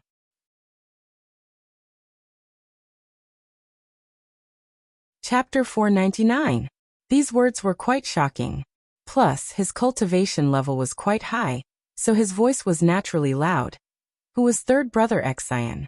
Yu Qianqiu was stunned. He did not expect that there would be such a powerful guy among his hostages. Although he didn't know who third brother Xian was, Nongzhu had told him about Guanzhongkai's identity. Sikongju, the eldest disciple of Yin Baikong, a late divine transformation expert, was also an early divine transformation expert, and Guanzhongkai was his disciple. This meant that Guanzhongkai was Yin Baikong's favorite disciple. But this third brother Xian actually dared to say that he would use Guanzhongkai's head as a urinal. Obviously, he was not afraid of Guanzhongkai. Maybe he was even more powerful than Guanzhongkai. Guanzhongkai, who was at the end of the Sea of Fire, was startled. He wiped the sweat off his forehead and said to himself, Third brother Xin? Why is he here? I didn't see him at the start. Third brother Xian is also inside? Yulan, who was at the other end, said to himself with a bitter smile. Guanzhongkai, why did you drag me into this? Things are getting out of hand now. He said this, forgetting his own greed. Looking at the mountain fire that was gradually spreading into the distance, the great forest was billowing with thick smoke. Yu Qianqiu did not know who third brother Xian was, but the 2 of them did. One of the 4 great men in the cultivation world. The world's #1 miracle doctor, the world's #1 beauty, a mid-stage divine transformation cultivator, and the master of Lingfeng Valley. Lu Yanqing was his master. Third brother Xian had a total of 9 brothers. The strangest thing was that all 9 of them were born from the same mother. It was rare for one person to be pregnant with 9 twins at the same time. Because of this, the mother almost lost her life. Fortunately, she met Lu Yanqing, the world's #1 miracle doctor, and her life was saved. When the 9 brothers were born, their bodies were weak and their lives were hanging by a thread. It was Lu Yanqing who saved their lives. After that, Lu Yanqing found out that all 9 brothers were talented in cultivation. It was really a rare thing, so she took all 9 brothers as her disciples. After the 9 of them were born, although they were arranged according to the order of birth, their cultivation aptitude did not follow this order. The youngest of the 3, 9th elder Xian, was extremely talented and had already reached the early stage of soul formation. Looking at his cultivation speed, he actually had the potential to catch up to his master. The other 8 had also reached the end of the tribulation transcendence stage. Of course, this was not unrelated to the elixir that Lu Yanqing had refined. The 9 brothers always fought together. When one was bullied, the other 8 would take revenge together. Anyone who had anything to do with them would have a headache because of them. He was not afraid of these 9 people, but of their master, Lu Yanqing. As one of the 4 eccentrics, none of them were to be trifled with. Bai Changchun, who was ranked first, had an earth-shattering cultivation. No one dared to provoke him. Wen Lanfeng, who was ranked second, also had a frighteningly high cultivation. Except for Bai Changchun, no one was a match for him. Ancestor Nanming, who was ranked third, and Lu Yanqing, who was ranked fourth, although their cultivation was not very high, there were few in the world who dared to not give them face. People who begged them were like ducks. If they really wanted to offend these 2, they did not need to do it themselves. They just needed to casually release the news. Most importantly, Lu Yanqing had a famous protector. It was one of the 4 eccentrics, Wen Lanfeng, who was ranked second in the world in cultivation. Who dared to bully Lu Yanqing? When Lanfeng did not even need to speak for her to vent his anger. How many people in the world dared to provoke Lu Yanqing? At the same time, what was the difference between provoking the 9 Xian brothers and provoking Lu Yanqing?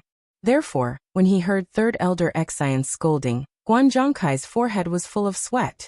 Not to mention him, even his grandmaster Yin Baikong had to be cautious. But no matter how afraid he was, it was not as important as his own life. If he rushed into this blue sea of fire, he could not guarantee that he would be able to come out. He immediately shouted, "Brother Xian, I have no enmity with you. You can't blame me. This has nothing to do with me. The fire was set by that guy. You should ask him to let you out."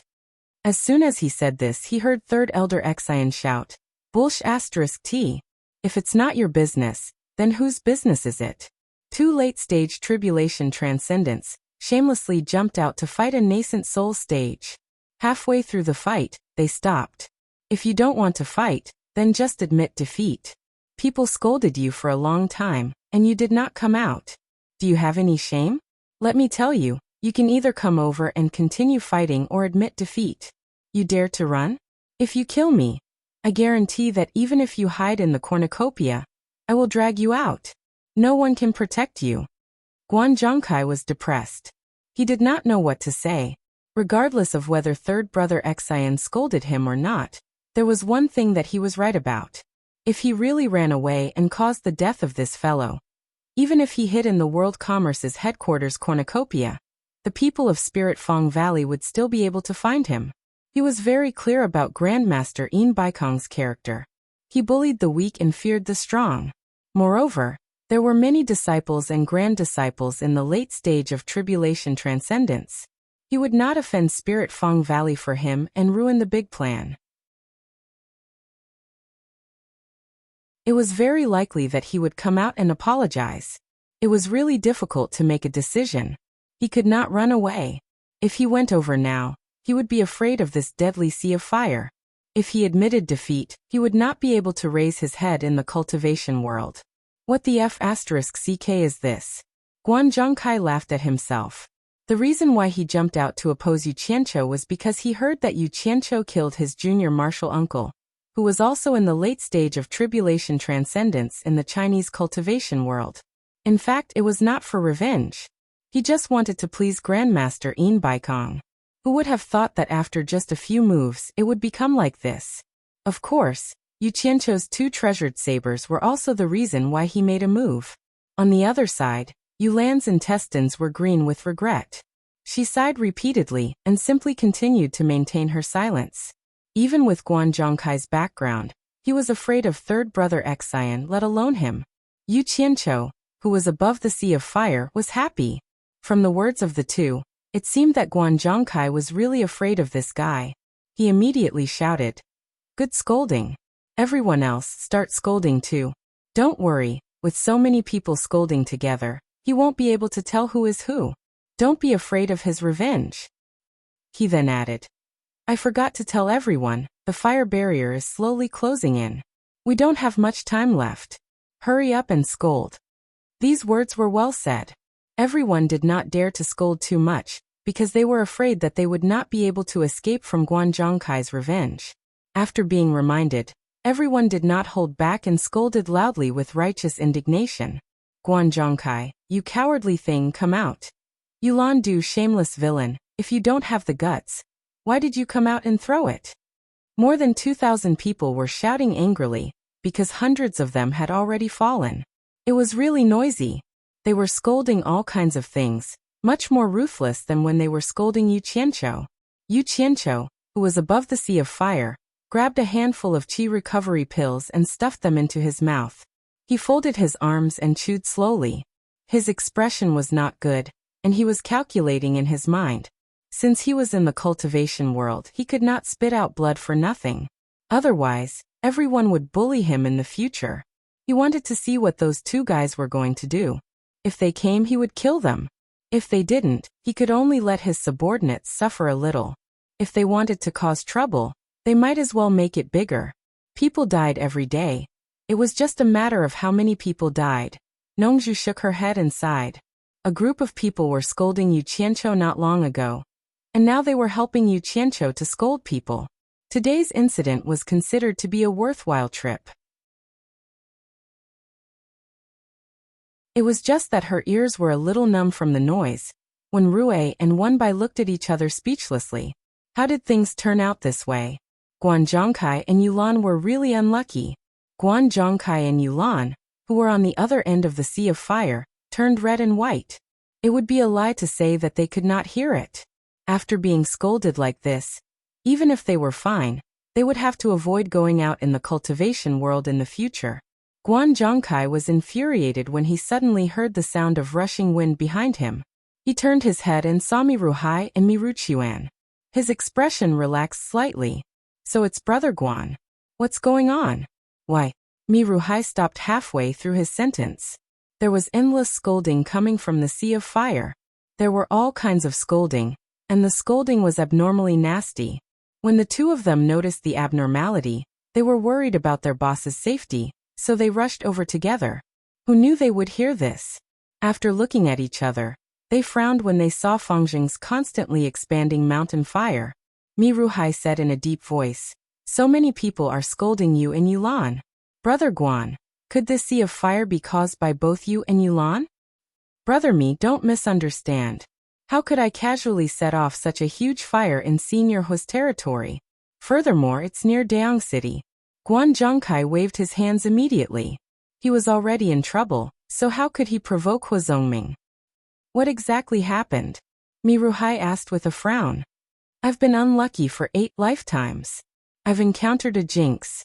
How unlucky? Guan Zhongkai recounted the situation with a frown. The two brothers were dumbfounded. Their boss had come out to entertain the guests, and they had been staying in the palace. They never expected Yu Qianqiu to have already caused such a huge commotion. After coming to his senses, Miruchuan said anxiously, "Brother Guan, are you saying that my brother is still in the sea of fire?" Guan Zhongkai's eyes lit up when he heard that. He nodded and said, "That's right. Mi Russian is indeed inside. Why don't you two force Yu Qianqiu to release him?" Miruchuan immediately panicked when he heard that. He turned around and shouted, "Second brother, let's go and save big brother." After that, he was about to leave. Wait. Miruhai pulled him back and stared at Guan Zhongkai with a burning gaze. The latter avoided his gaze guiltily. He thought to himself that he was muddle-headed just now. He shouldn't have explained the situation so clearly. Otherwise, he could have used the two of them to force Yu Qianqiu. Second brother. Why are you still hesitating? Big brother is in danger. Miruchuan said anxiously. Miruhai said in a deep voice, "Didn't you hear what Brother Guan said just now? Yu Qianqiu held the lives of more than 3,000 people hostage. Big brother isn't the only one. If you and I barge in blindly and can force Yu Qianqiu to release him, it'll naturally be good. We can also solve the problem for Brother Guan. If we force Yu Qianqiu into a corner and kill ourselves together, then Big Brother and the 3,000 people would have died in vain. This responsibility isn't something you and I can bear."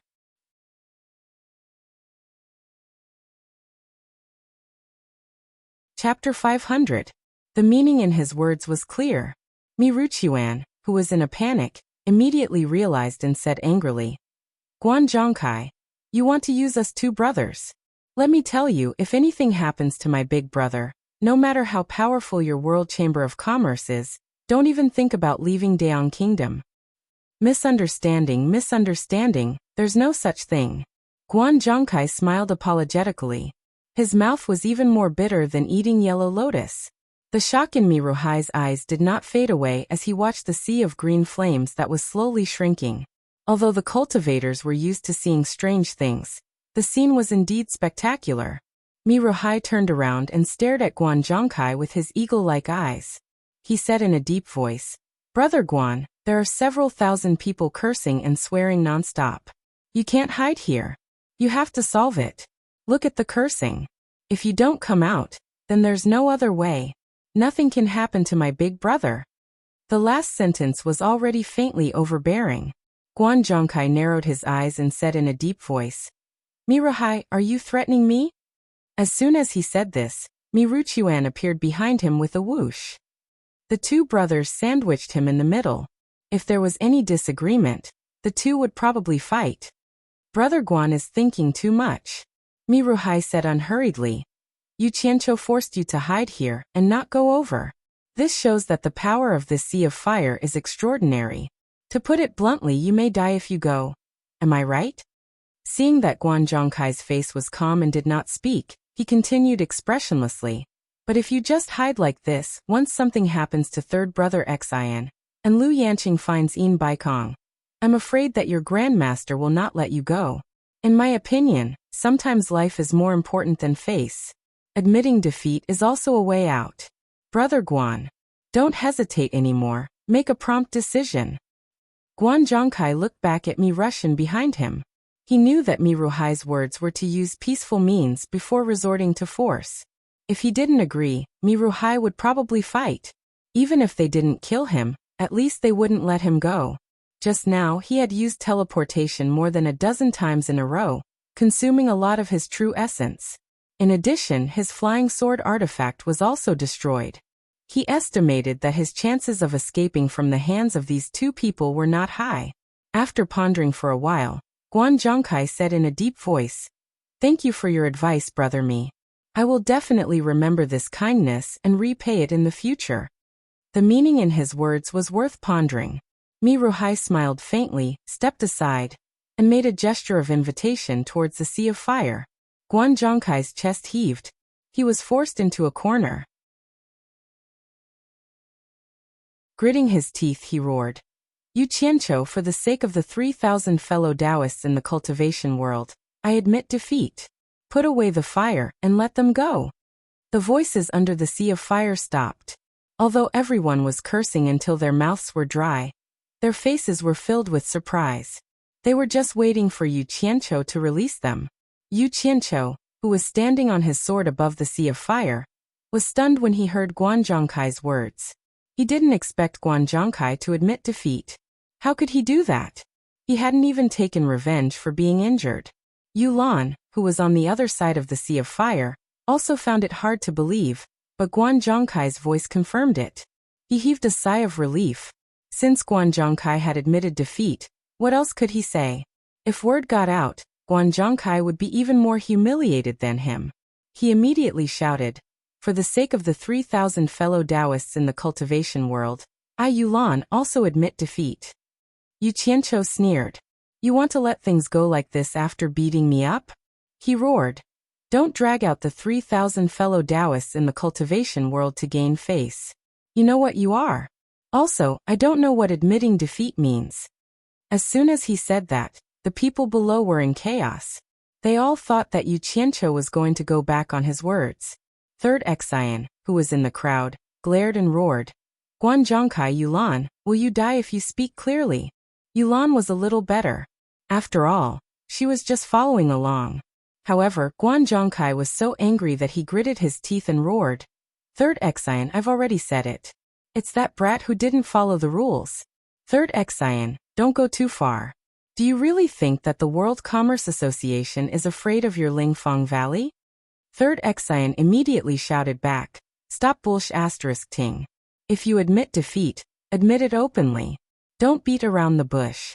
If the two of you admit defeat, and Yu Qianqiu still dares to not let go, us brothers will be the first to not let him go. It has nothing to do with the two of you." Guan Zhongkai had always thought of himself as smart.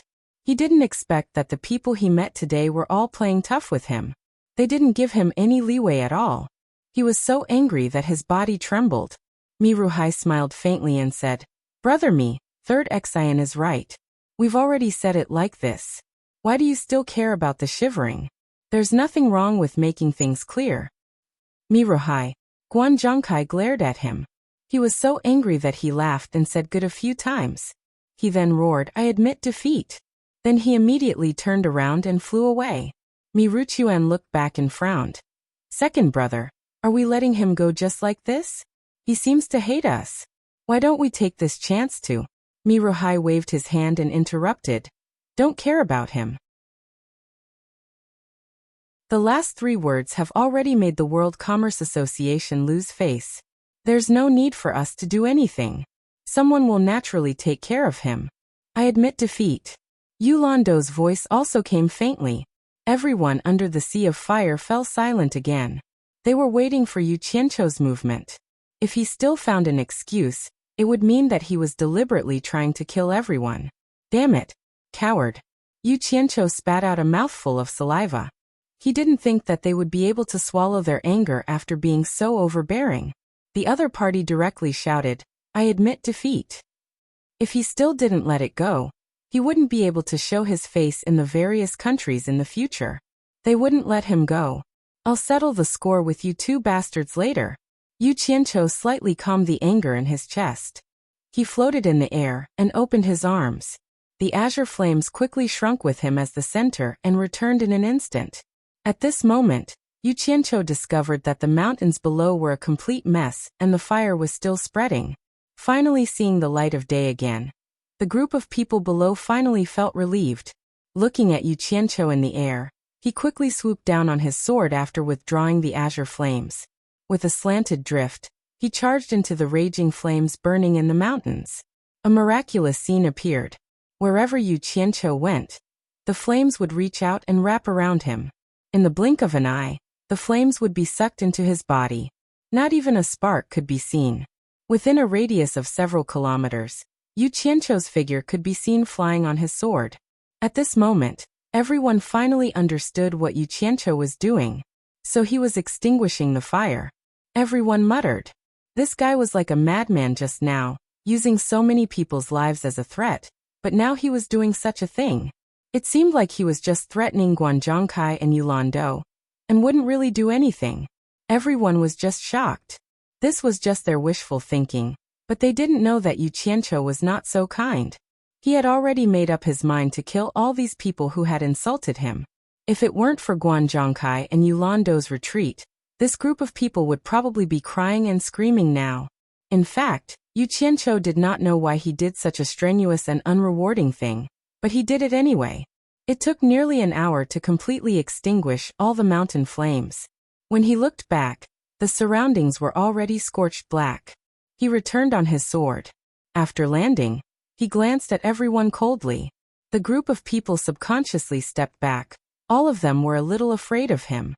They had seen this guy kill more than a dozen people in a row. Even those in the final stage of the heavens test. Especially the scene where he fought with Chu Dingfang. It would be strange if they were not afraid. Now no one would say anything. Thousands of people were very quiet, watching him pick up a few storage bags on the ground. Of course, there were also people who were not afraid of him, and Third Exian was one of them. He approached, first bowed to Nongzhu and Wenrui, and then shouted to Yu Qianqiu, "Boy, you've got guts. How dare you treat the lives of thousands of people as a game?" Yu Qianqiu cast a glance at him. He looked exactly like a strong farmer, and his attire was also similar. His aura was similar to old ancestor Nan Ming. He asked indifferently, "Are you Third Exian?" Third Exian was stunned, and then nodded. "Yes, I am Third Exian. Why is there a problem?" Without saying anything, Yu Qianqiu took out a storage bag and threw it on the ground, saying, "Let's begin." Third Exian was stunned and asked, "What for?" "Look at you, you don't seem to be convinced. The matter is not over yet. I will accept any challenge," Yu Qianqiu said. Third Exian paused, and then waved his hand with a bitter smile. "Don't think too much. I'm not much stronger than Guanzhongcai. I can't withstand your monstrous fire." "Then what do you mean?" Yu Qianqiu asked. On the surface he was still cold, but in his heart he admired this Third Exian. At least he was not so hypocritical. "Nothing else, I just want to have a drink or two with you. I don't know if you will give me face." Third Exian laughed. "Let's talk after I finish." Yu Qianqiu looked around and said in a deep voice, "Who else is not convinced? Come at me, I Yu Qianqiu will accept you at any time." I think that's it for today. If anyone still wants to fight, fight after leaving Daon Kingdom. Mi Russian said expressionlessly. The three brothers met up and stood together, and their eyes swept across the crowd. On the surface, his words sounded like he did not welcome the crowd to cause trouble in Daong Kingdom, but in fact, he wanted to leave a fig leaf for the other countries. Who on the scene was confident that they could defeat Yu Qianqiu? Could it be that they were really going to be beaten by him to the point where no one else could participate? How embarrassing would that be? Those who came with me before, if you still want to return to Daong Palace, you might as well follow me back. That way, you can avoid some unnecessary trouble. Mi Russian said this, and the three brothers flew away together. The few hundred people who came out also followed. Yu Qianqiu and the others were no exception. As for the rest of the people, including those who had fainted from the high temperature and were rescued, they also left. In the blink of an eye, the place became empty. The group of people returned to the hall of Daong Palace, and it was much quieter. Yu Qianqiu found that third Xian, who was originally not in the crowd, also came and followed him.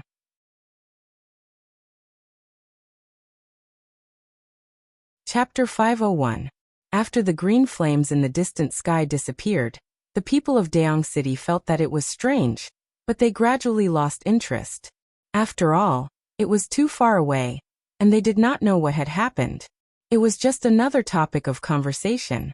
The entire Daong City quickly returned to peace, and the people's interest shifted back to the martial arts competition.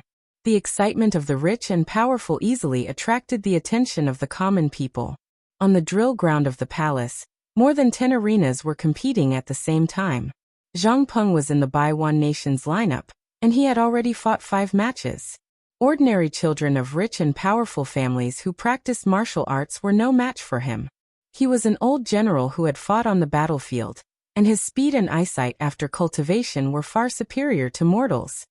He did not want to waste time with those mortals, so he beat his opponents to the ground with a few punches and kicks. He suppressed his cultivation, or else someone would die. After he left the arena, he returned to the Baiwan Nation's lineup and felt bored. He was tall, but he looked listless. Although he kept a low profile, his moves were too conspicuous. Not only did he attract the attention of the competitors from various countries, but he also alerted the spies in the palace. The news quickly reached Zhao Heng's ears in the imperial study. Zhang Peng? Zhao Heng looked at the eunuch in shock. The old eunuch with white hair on his temples smiled and said, "Master, you worry too much. This Zhang Peng is not Zhang Peng from Wuxia Nation, but the youngest son of an old general from Baiwan Nation. Because he cannot inherit the title of nobility, he came to Daong Nation to find a way out." Zhao Heng nodded and asked, "You said that he won 5 matches in a row, and he did not use more than 3 moves in any of them? With such good skills, even if he cannot inherit the title of nobility in Baiwan Nation, can't he find a good way out?" "Master, you know the situation in Baiwan Nation. It is normal for brothers to kill each other. I think it is because of this that he came to Daong Nation," the old eunuch said respectfully. Zhao Heng thought for a while and did not say much. He only ordered, "Pay close attention to this person. If he is really a talent, try to recruit him." The same news quickly spread to the Lu Xiang house in the West Palace courtyard. The 3 sisters had also been paying attention to the news of the competition. When they heard that there was an outstanding figure called Zhang Peng, the 3 sisters looked at each other in dismay. How could there be such a coincidence? The eldest sister, Zhao Rongxiang, hurriedly asked the servant who relayed the news about Zhang Peng's origins. After learning that he was from Baiwan Nation, the 3 of them heaved a sigh of relief. None of the hundreds of cultivators in the side hall spoke a word. All of them were looking at Yu Qianqiu. Everyone knew that after today's battles, Yu Qianqiu's name would be well known in the cultivation world. Yu Qianqiu and Xian Laosan were staring at each other. What made Yu Qianqiu depressed was that wherever he went, Yu Qianqiu would follow him. Whenever he sat down, Yu Qianqiu would sit beside him, smiling foolishly. How disgusting. Normally, other cultivators were not allowed to enter the palace, but the 3 Mi brothers obviously turned a blind eye to this guy. No one else had any objections either. It seemed that he really had some background. "Xian Laosan, why do you keep following me?" Yu Qianqiu finally couldn't stand it anymore and asked impatiently. Xian Laosan was a little puzzled and said, "Didn't we agree? I'll buy you a drink." I don't think I agreed? Yu Qianqiu snorted. Xian Laosen waved his hand and said, It's okay. It's not too late to agree now. Nongzhu, who had been quietly watching the show, giggled. She also didn't know why Xian Laosen kept following Yu Qianqiu, but it didn't stop her from watching the show. Yu Qianqiu raised his eyebrows and said in a deep voice, There are so many people here. Why do you want to drink with me? What's the use of so many people? Just set a fire and it'll be over. Xian Laosen said loudly. Everyone in the room blushed at his words. Yu Qianqiu thought to himself, this guy is a little heartless, but so many people are afraid of him.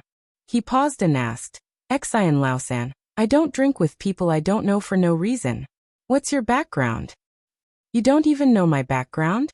Xian Laosen acted as if he had heard something unbelievable. Yu Qianqiu showed a look of disdain and said, You don't look like a spirit-severing expert. Xian Laosen ignored his sarcasm and patted his chest. He said proudly, I come from Lingfang Valley. My master is the Valley Master of Lingfang Valley. Yu Qianqiu was stunned for a moment, then his eyes lit up and said, Your master is the world's most beautiful woman, Lu Yanqing? What do you want? Xian Laosen immediately became alert.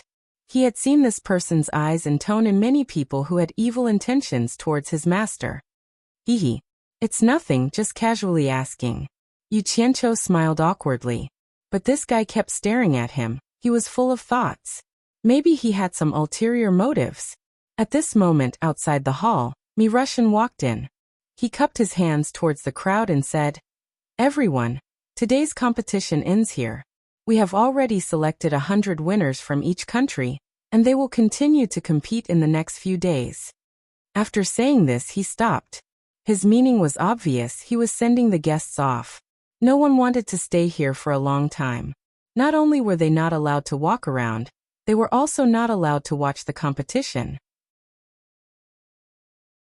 Of course, everyone understood that this was because they were afraid that the cultivators would secretly help the contestants of their country and interfere with the fairness of the competition. The group of people began to disperse and walked out of the side hall, returning to their respective protected targets. Among the contestants, some were happy and some were worried. Those who were happy were naturally successful, and those who were worried were naturally eliminated. After returning to Baiwan, everyone got on the carriage and went back. In the carriage, Yu Qianqiu saw Zhang Peng's dejected look and asked curiously, Zhang Peng, what's wrong? Is there anyone who is your match? No, I won 5 matches in a row. Zhang Peng said sullenly and then smiled bitterly. Master, can we not compete? It's really boring. Yu Qianqiu looked at Nongzhu and Furong in the carriage and said, Let's talk about it later. After the group of people returned to Baiwan's embassy, they had just entered the small courtyard when they suddenly saw a person flashing through the air. Nongzhu, who was the fastest to react, grabbed the person's neck before he even landed. This person was none other than third brother Xian. Yu Qianqiu was speechless. This guy actually followed them here. Zhang Peng looked puzzled, not knowing who this person was. Third brother Xian, whose face was red from being choked, said intermittently, Senior Nongzhu, please have mercy. Nongzhu sneered. Third brother Xian, you really don't want face when I'm trying to save you. You actually dared to break into my residence without permission. Others might be afraid of your master, but I'm not. Believe it or not, if I cripple you, your master will at most scold me. After that, she threw him aside and rolled on the ground a few times. Yu Qianqiu secretly clicked his tongue. In the hands of a soul-forming cultivator, a cultivator at the late stage of crossing heaven's tribulation was like a chicken. It was very difficult for him to defeat a cultivator at the late stage of crossing heaven's tribulation. This was the gap between them. Third brother Xian gritted his teeth and got up. He bowed and apologized to Nongzhu. It was true that third brother Xian and his brothers could do whatever they wanted in the cultivation world because of their master, but there were indeed people they were afraid of. Needless to say, there was the most powerful master in the world who almost flattened Lingfang Valley. Mr. Nongzhu was also someone they could not afford to offend. If he taught them a lesson, their master would not say anything.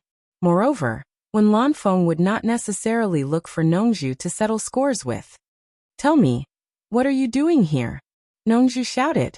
Third brother Xian answered obediently, Senior, I'm here to have a drink with him. He pointed at Yu Qianqiu. Don't talk nonsense with me. Nongju glared at him and shouted, Get out of here. Third brother Xian trembled in fear. Before he could turn around, he saw Wenrui teleporting. Wenrui glanced at third brother Xian and said to Nongju anxiously, Sir, I have to go back to Baiwan country. I'm afraid I can't accompany you. Nongju frowned and said, What's wrong? You look so anxious. Did something happen in Baiwan country? The others also looked at him. Wenrui paused and shook his head. To tell you the truth, our ancestor has come out of seclusion. Ah.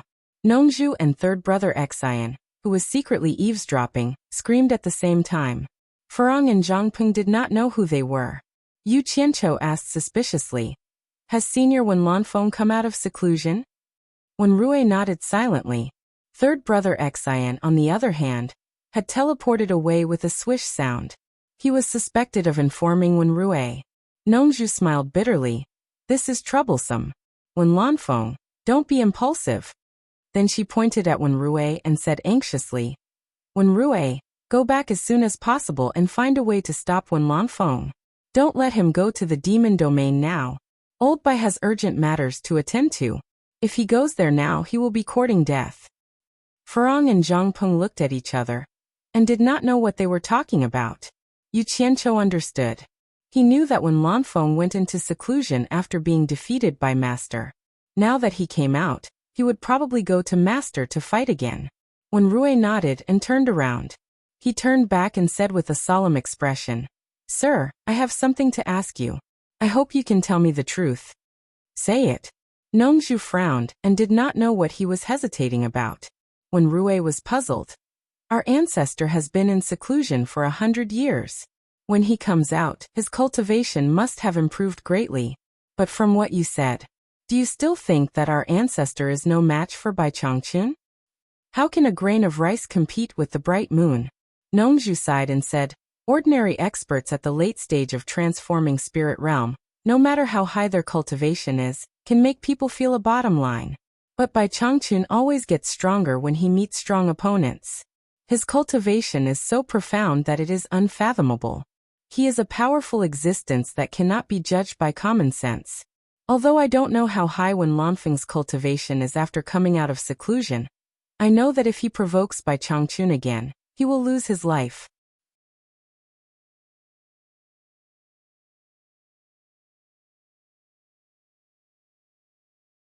Chapter 502. Wenrui's face turned pale in an instant. He said, Is Bai Changchun invincible forever? Alas. Nongju patted him on the shoulder and said, Bai Changchun didn't summon Wen Lanfeng because you saw the battle in the East Sea. But let me tell you, Bai Changchun didn't do his best at all. When you go back, just tell him the scene of the battle, and Wen Lanfeng will retreat. Go quickly. You will regret it if you are late. Thank you for your advice. Wenrui bowed deeply. He understood that there was no successor for the Wen family. His cultivation was not enough to withstand the wind and rain for the Wen family. Once the ancestor died, the whole Wen family would suffer a disaster.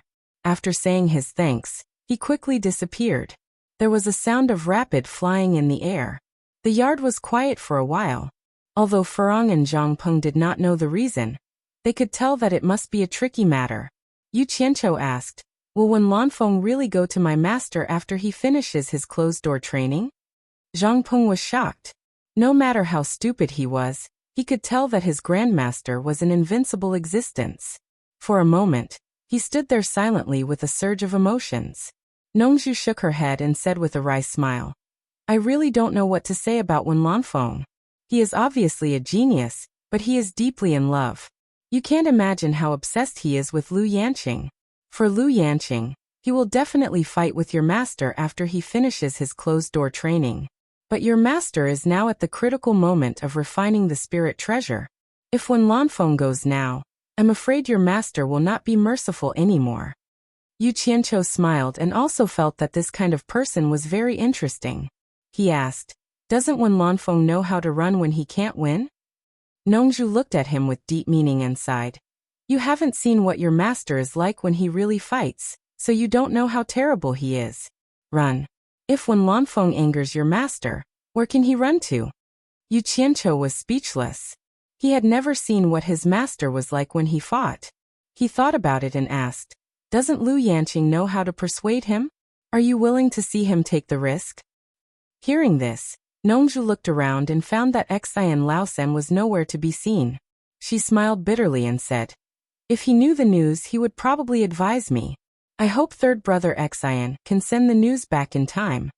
What I fear is that when Lanfeng will head straight for the Yao region the moment he comes out from his cultivation retreat. That would be interesting, Yu Qianqiu muttered to himself. That's why I can't stay here any longer. I have to rush back to the demon ghost territory. I hope I still have a chance to stop this from happening. Nongju suddenly stared at Furong, who was blinking her eyes and said, little girl, come with me. Furong was stunned and weakly asked, where are we going? You didn't tell her? Nongju turned around and asked. Yu Qianqiu scratched his head in embarrassment. He walked over and held Furong's shoulder. Furong, it's like this. Since you're with me now, you should at least pay your respects to my master. Go with Senior Nongju. Before he could finish, Furong grabbed his arm and asked nervously, you don't want me anymore? Are you kicking me out? Don't kick me out, please. Yu Qianqiu's heart skipped a beat. He suddenly felt pain, but a warm smile hung on his face. He gently pulled Furong into his arms, gently patted her back, and said, silly girl. How could I not want you? I'm afraid that one day you won't want me anymore. I won't. I want to be with you for the rest of my life. Furong buried her head in his arms and tightened her hands around his waist. Listen to me. Yu Qianqiu gently pushed her away and said very seriously, as a disciple, I feel very guilty that I can't be filial to my master. Since you're my woman, you have the responsibility to be filial to my master. Senior Nongju is my master's close friend. He will take you to my master. I've talked to Senior Nongju. If there's a chance, he will take you to his purple bamboo forest in the South Sea. There are many beautiful purple bamboos there. I'll go to see you then. Furong's face was full of reluctance, but she slowly lowered her head and said softly, I know. Nongju looked at Yu Qianqiu with a strange expression. She didn't expect this guy to have such a warm side. He was obviously afraid that this girl would be in danger with him, but he still tried to coax her. She couldn't help but tease him by sending a voice transmission. Boy, is this a white lie? Yu Qianqiu didn't bother to pay attention to him. He gently lifted Furong's face and slowly took off the human skin mask on her face. He shook it in his hand and said, when I miss you, I'll take out your face and have a look. When I'm free, I'll go to see you immediately. After revealing her original face, Furong blushed after hearing these words of love. She looked at Nongju and Zhang Peng with embarrassment. Master is so mushy. Zhang Peng shuddered and turned around. Nongju raised her eyebrows and thought to herself, I knew it. I thought there was something wrong with this guy's appreciation ability. It turns out that he is also a stunning beauty, but not as beautiful as my Zi. All right. You two don't have to talk about love anymore. Yu Qianqiu, before I leave, I have something to tell you. Nongju's words broke up the affectionate couple. Yu Qianqiu came over and bowed respectfully. He said, Senior, please say it. I'm all ears. Nongju felt a little uncomfortable when she heard these words. She guessed that this guy had changed. His words were so polite that they were mushy. She glanced at Furong behind him and immediately understood. This guy was still the same. He pretended to be obedient when he needed help. Now was not the time to argue with him, she said with a serious expression. Yu Qianqiu, I have to remind you. Don't go too far when you stir up trouble here. Experts in the soul formation stage are not like those cultivators you've met. When they fight, it's as simple as releasing 2 flying swords. At this stage, they fight with lightning. It's not something you can withstand with your current cultivation. So you'd better not provoke them. Don't think that your blue fire is very powerful. It can deal with those in the crossing calamity stage, but it's useless against those in the soul formation stage. You've tried it with me in the South Sea. You should know that the blue fire has no effect on me. You're on your own now. Thank you for your advice. I'll keep it in mind. Yu Qianqiu bowed. He looked very respectful, but no one could tell what he was thinking. Let's go, Nongzhu said. She covered Furong with a light ball and quickly flew away. Yu Qianqiu didn't even have a chance to say goodbye to Furong. She was already gone. Yu Qianqiu withdrew his gaze and said slowly, "The two soul formation stage cultivators have left. If we stay here any longer, I don't know if someone will come looking for trouble." Zhang Peng's eyes lit up and said, "Master, I don't want to participate in that competition anymore. Why don't we leave Dayang City now?" Yu Qianqiu turned his head around and said with a sneer, "Don't worry, we are not in a hurry to leave. We can't let Hua Zongming take advantage of us like this." He immediately forgot what Nongzhu just told him. He patted Zhang Peng's shoulder and joked, "Have a good competition and try to get the princess into bed as soon as possible." "Master, do you really want me to be the son-in-law of Dayang Kingdom?" Zhang Peng was stunned. "Damn, don't you know what a joke?" Yu Qianqiu coughed and said, "There's no rule that says if you sleep with the princess, you must be the son-in-law, right?" Then he brushed past Zhang Peng and said, "You rest. I'll go find the person who invited me to drink." Zhang Peng was stunned and thought back to his words. Yu Qianqiu probably didn't expect that a casual joke of his would really make this guy do something stupid. Yu Qianqiu wandered to the gate of the embassy. He looked around and leaned against the high wall outside the gate, looking around. The guards at the gate looked at each other. They all knew that he was an important guest, but they did not know what this important guest wanted. He acted like a beggar. In fact, Yu Qianqiu was waiting for someone. He was waiting for Xian Laosan, who was always following him. He believed that Xian Laosan was not following him just because he wanted to buy him a drink. He must have something to tell him. Since he had something to tell him, he would definitely come back. He was afraid that Xian Laosan would be scared by Nongzhu and would not dare to go in. Therefore, Yu Qianqiu waited for him outside the gate. Just as Yu Qianqiu expected, after about an hour, Xian Laosan came out of nowhere. He shook his head and sighed while looking at the high wall of the embassy. He did not dare to go in again. On the other side, Yu Qianqiu cursed. If he had known earlier, he would have stood at the corner of the gate. He leaned against the wall and pretended not to see anything. Xian Laosan was bored and looked around. Finally, he saw him. At first, he thought he was mistaken. He rubbed his eyes, but the figure leaning against the wall looked very much like Yu Qianqiu. He could not help but walk over and poke his head over. It was indeed Yu Qianqiu, who was taking a nap with his head slightly lowered. He laughed and said, "Yu Qianqiu, it's really you. Why are you hiding here?" Yu Qianqiu opened his eyes and ignored him. He said, "Can't I bask in the sun?" "Bask in the sun?" Xian Laosan looked at the darkening sky. Some people had started to light up their lanterns. There was no sun at this time. After a while he suddenly realized, "Oh, I understand now. Did Mr. Nongzhu kick you out?" "Ah, I understand. Mr. Nongzhu's temper is not very good." He shook his head and sighed. He touched his neck subconsciously, probably remembering the time when he was beaten by Nongzhu. Yu Qianqiu wanted to laugh when he heard his self-justifying explanation. He found that this guy was a little silly, so he deliberately asked with a sullen face, "What are you doing here again?" Xian Laosan clapped his hands and smiled. He pulled his sleeves and said, "Let's go. I'll treat you to a drink. I know a good place in Dayang City." Yu Qianqiu turned his head and stared at him for a long time. His eyes were rolling around. No one knew what he was thinking. Xian Laosan felt guilty and asked, "What are you looking at?" "Nothing," Yu Qianqiu leisurely said. "It's not that I can't accompany you to drink, but I like to drink wine with women." He raised his hand and pointed at a distant street where colorful lanterns were lit, and a place full of women were chattering.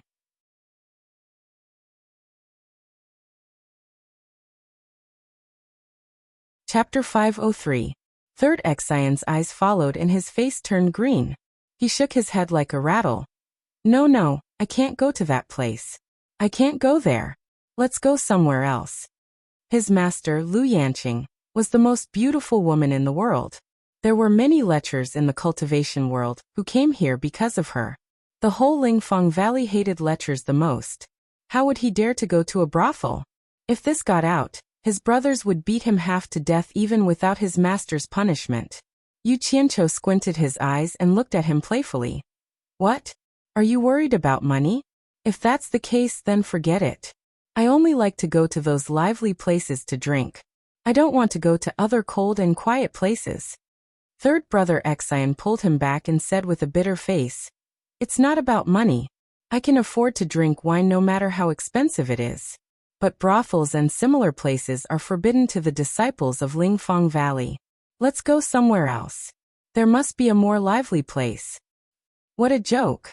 Yu Qianqiu shook his hand off and snorted coldly. What right do you have to apply the rules of your spirit Feng Valley to me? I just like to go to places with a lot of pretty girls to drink. Don't ask me to drink if you're not sincere. Don't look for me again. Sigh. Don't go. Let's talk about it. Third Xian stared blankly at Yu Qianqiu, who ignored him, and went back into the embassy. He walked around the wall helplessly. After a while, Yu Qianqiu came out of the embassy again. He was wearing a brocade robe and waving a big golden folding fan in his hand. The big group of rich peonies was dazzling. He walked with his feet splayed and swaggered towards the pink slumber brothel.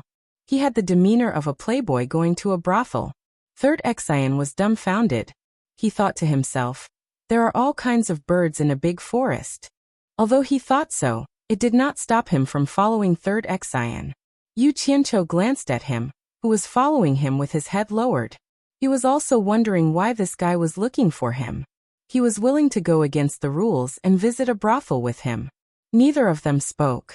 When they were about 10 meters away from the brightly lit building, Xian Laosan pulled him back again. Yu Qianqiu scolded coldly. Why are you dragging me again? Let go. Otherwise, don't blame me for being impolite. Alright, you're amazing. I know you're the strongest below the soul formation stage. How about I call you Master Yu? Third brother Xian smiled bitterly. Yu Qianqiu's expression softened a little. He did like the title of the #1 expert, even if it was below the soul formation stage. However, his words were merciless. With your age, I can't afford to be your uncle. If you have something to say, spit it out. If you have something to say, spit it out. It's fine to drink here, but you're not allowed to do anything else. Xian Laosan gritted his teeth. Let go. Yu Qianqiu knocked his hand with his fan. You don't need to treat me, and I don't need you to accompany me. I can afford to have a drink with the courtesans. I don't need anyone to interfere with my freedom. Get out of my way. From today onwards, I won't have anything to do with you. Wait. Xian Laosan took a step back. I won't interfere, but you have to promise that you won't tell anyone else that I'm here. As soon as he said this, Yu Qianqiu's gloomy face brightened up. He put on a smile and patted his chest. Don't worry about that. You can ask around in the Chinese cultivation world. I'm famous for keeping my word. I'll never tell anyone else that you're here. Only the heavens, the earth, you, and I will know about this. That's good, that's good. Xian Laosan's face was full of embarrassment. Let's go. Yu Qianqiu dragged him along. Xian Laosan kept looking around, afraid of bumping into someone he knew. The 3 golden words Warm Spring House shone brightly under the colorful lights. It was a gold-lettered signboard. The entrance was full of beauties. One by one, they pulled the passers-by inside. Some who didn't want to go in at first couldn't resist the crowd of breasts. They touched their money pouches, clenched their teeth and went in. Yu Qianqiu was dressed like a rich playboy. It was very eye-catching. One look and you could tell that he was a rich man. The eyes of the girls below Warm Spring Building immediately lit up, and they swarmed over, squeezing and rubbing against each other. Yu Qianqiu laughed unscrupulously and walked in. Third brother Xian closed his eyes under the heavy encirclement. He was almost dragged in by Yu Qianqiu. Once he entered the door, he felt his body turn cold. Young master, young master, young master, old master. A series of greetings were spat out, making people's bones go soft. Yu Qianqiu was obviously not afraid of this scene. He folded his fan and flicked it here and there, tapping here and there. Xian Laosen was already a little stunned. At this moment, a middle-aged brothel keeper came up to them. Before she could say anything that would make people's hearts ache, Yu Qianqiu waved his fan and sneered. Good private room, good food and wine, red card girls. Not a single one can be missing. Otherwise, I'll get people to tear down your broken brothel. His words caused a bit of an awkward silence. The brothel keeper was stunned, but she was also a person of etiquette. Naturally, she wouldn't be annoyed by a word or two from a guest. She immediately put on a smile and turned around to greet the guests. The surrounding immediately returned to singing and dancing. The brothel keeper personally led the two to a large suite and asked if they were satisfied. She secretly looked at the two curiously. It was the first time she saw a hedonistic son forcefully dragging a farmer-like man to a brothel. Stop nagging and quickly make the arrangements. Yu Qianqiu took out a gold ingot and threw it to the brothel keeper. He shouted without hesitation, "Scram!" The brothel keeper caught the gold ingot and weighed it in her hand. When she realized it was real, her face bloomed with joy. He was indeed a rich man. She didn't care how unpleasant the guest's words were and quickly retreated. Money makes the world go round. This generous man's service could be said to be godlike. Not long after, the good food and wine that Yu Qianqiu ordered and the red card girls arrived. For a moment, the room was lively with singing and dancing. As he listened to the tune, Yu Qianqiu's mouth moved from left to right. A mouthful of wine, a mouthful of food, all of which were served by someone. His two hands were touching everywhere, provoking a series of cries of annoying. Xian Laosen was surrounded and hugged by a few girls, but he felt like he was sitting on pins and needles. He didn't dare to act rashly. He was like a block of wood, looking at the girls as if they were skeletons. Touch your waist. So flirtatious. Touch your back. Sleep with me. Touch your thighs. So much water. Yu Qianqiu was singing an obscene song. Wherever he sang, his hands would touch. He kept flirting with the girls. Xian Laosen stared at him dumbfounded. Seeing how smooth he was playing, he was sure that this guy was a frequent customer of such occasions. Yu Qianqiu glanced at him from time to time, but seeing that he was unmoved, he gradually lost interest. A seductive girl with half of her snow-white breasts came up to him and said, "Master's song is really good. This is the first time I've heard it. Please do me a favor and teach me. Once I master it, I'll definitely sing it for you." "You think I'm a singer?" Yu Qianqiu's tone was cold. The smile on his face disappeared instantly. His gaze was like a sharp knife, scaring the girl. The girls around him looked at each other, and immediately came up to ease the atmosphere. "Get out. All of you get out!" Yu Qianqiu shouted. With a wave of his arms, 5 or 6 girls fell to the ground. He pointed at the girls around Xian Laosen and said, "You guys get out too. Without my permission, no one is allowed to come in." A cold and gloomy aura caused the dozen or so girls to shiver, and they immediately retreated with pale faces. Without the chattering and soft girls around him, Xian Laosen heaved a sigh of relief. Yu Qianqiu picked up the big fan on the table, opened it and waved it. He said coldly, "Tell me, what do you mean by following me around?" Xian Laosen was stunned. He waved his hand and said, "Nothing, nothing. I just want to be friends with you." "Bullshit." Yu Qianqiu closed his fan and pointed at his face. "Your face says that you have ulterior motives. You don't even know how to lie." No, I really don't." Xian Laosen denied again. "Fine, since you don't want to tell me the truth, then let's go our separate ways. You go your own way, and I'll go my own way. We'll have nothing to do with each other in the future." Yu Qianqiu turned around and left. "Wait." Xian Laosen blocked his way and said helplessly, "I really don't want anything from you. I just want to be friends with you, and invite you to Lingfeng Valley as a guest." "Is it really that simple?" Yu Qianqiu asked suspiciously. He thought to himself, inviting me to Lingfeng Valley is the real reason. Xian Laosen nodded sincerely and said, "It's really that simple." Yu Qianqiu looked at him in disgust. He did not believe his words at all. But he was a master in the last phase of the tribulation passing stage. For him to be so humble, he must have something to ask of him. He did not expose him. as long as he knew what was going on. He smiled and said, "You want to be friends with me? Do you know that I have a lot of enemies? Aren't you afraid that I'll drag you down? What's the point of being friends if I'm afraid of this? A true friend should share blessings and difficulties together." Xian Laosan patted his chest happily. Share blessings and difficulties together? Why does it feel like there's a trap in his words? Yu Qianqiu was stunned. He noticed that Xian Laosan's eyes were a little unfocused when he said this.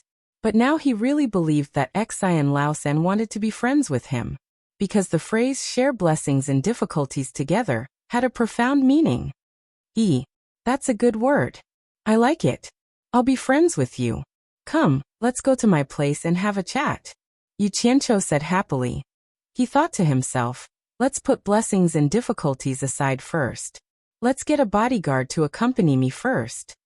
This was also the reason why he came to find Xian Laosan this time. Before he left, he threw out another ingot of gold. The madam was so happy as if she had seen her own father. She kept asking them to come again next time. After returning to the embassy, Yu Qianqiu arranged for Xian Laosan to stay in a small courtyard for the time being. Xian Laosan calmly accepted the arrangement when he found that Nongzhu was not there. In the dead of night, Yu Qianqiu quietly disappeared from the room. When he reappeared, he was already in the wilderness.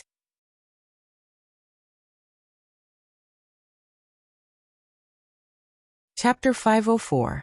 A cold crescent moon hung in the night sky, and the stars in the sky shone brightly. In the wilderness deep in the mountains, the area that had been burned by the fire during the day was pitch black under the moonlight. In this place where the intense battle had taken place during the day, Yu Qianqiu stared at the 50 members of the special forces in front of him. Apart from their team uniforms, all of them had changed into ordinary people's clothes, revealing their original appearances.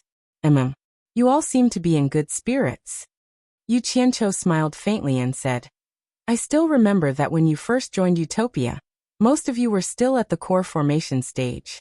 In just a few years, all of you have reached the early stage of the tribulation passing stage. My painstaking efforts to nurture you all weren't in vain. The 50 of them clenched their right fists in unison and bowed slightly. Yu Qianqiu raised his hand, and his expression gradually turned solemn.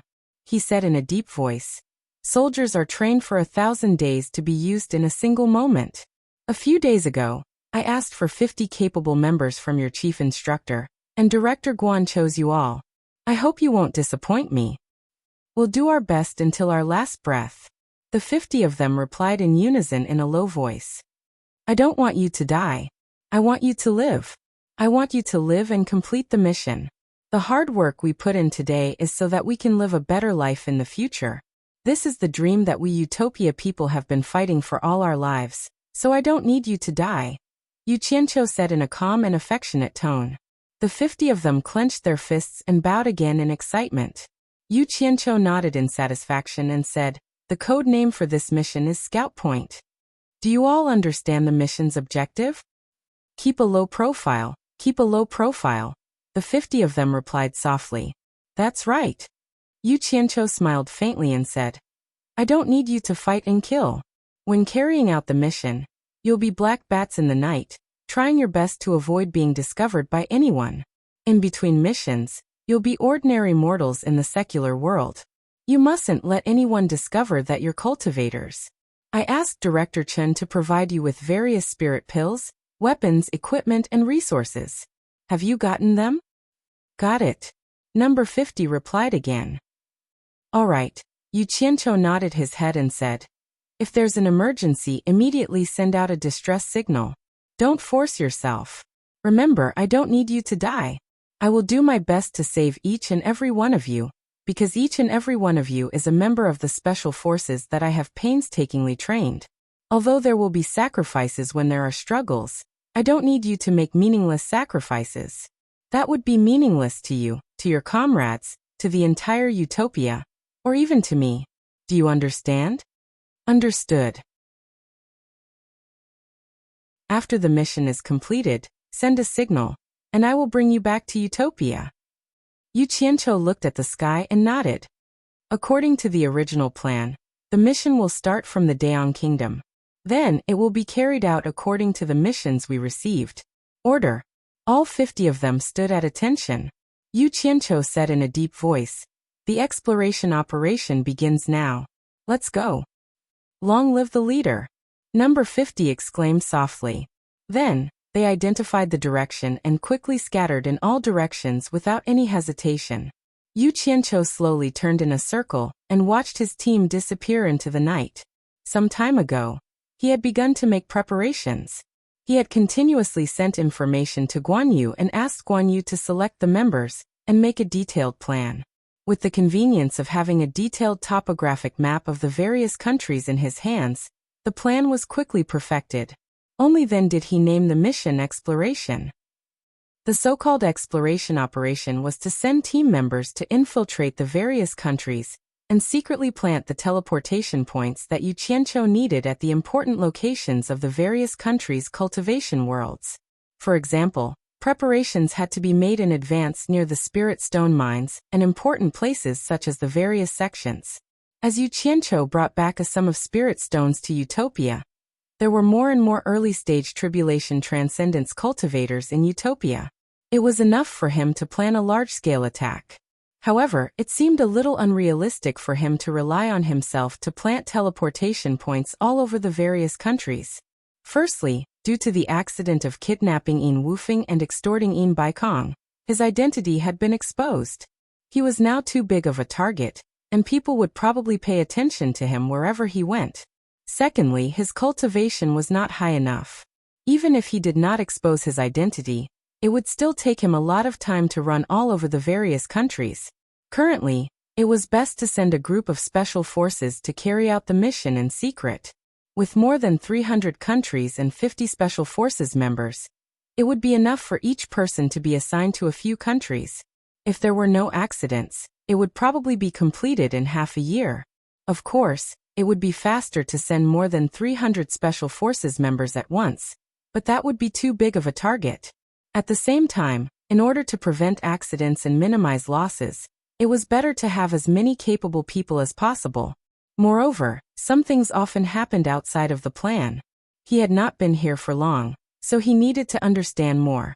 Moreover, there was another great benefit to him traveling openly in the various countries. He could clear himself of suspicion, and no one would suspect him. For example, there was an accident in country A, but he was thousands of miles away in country B.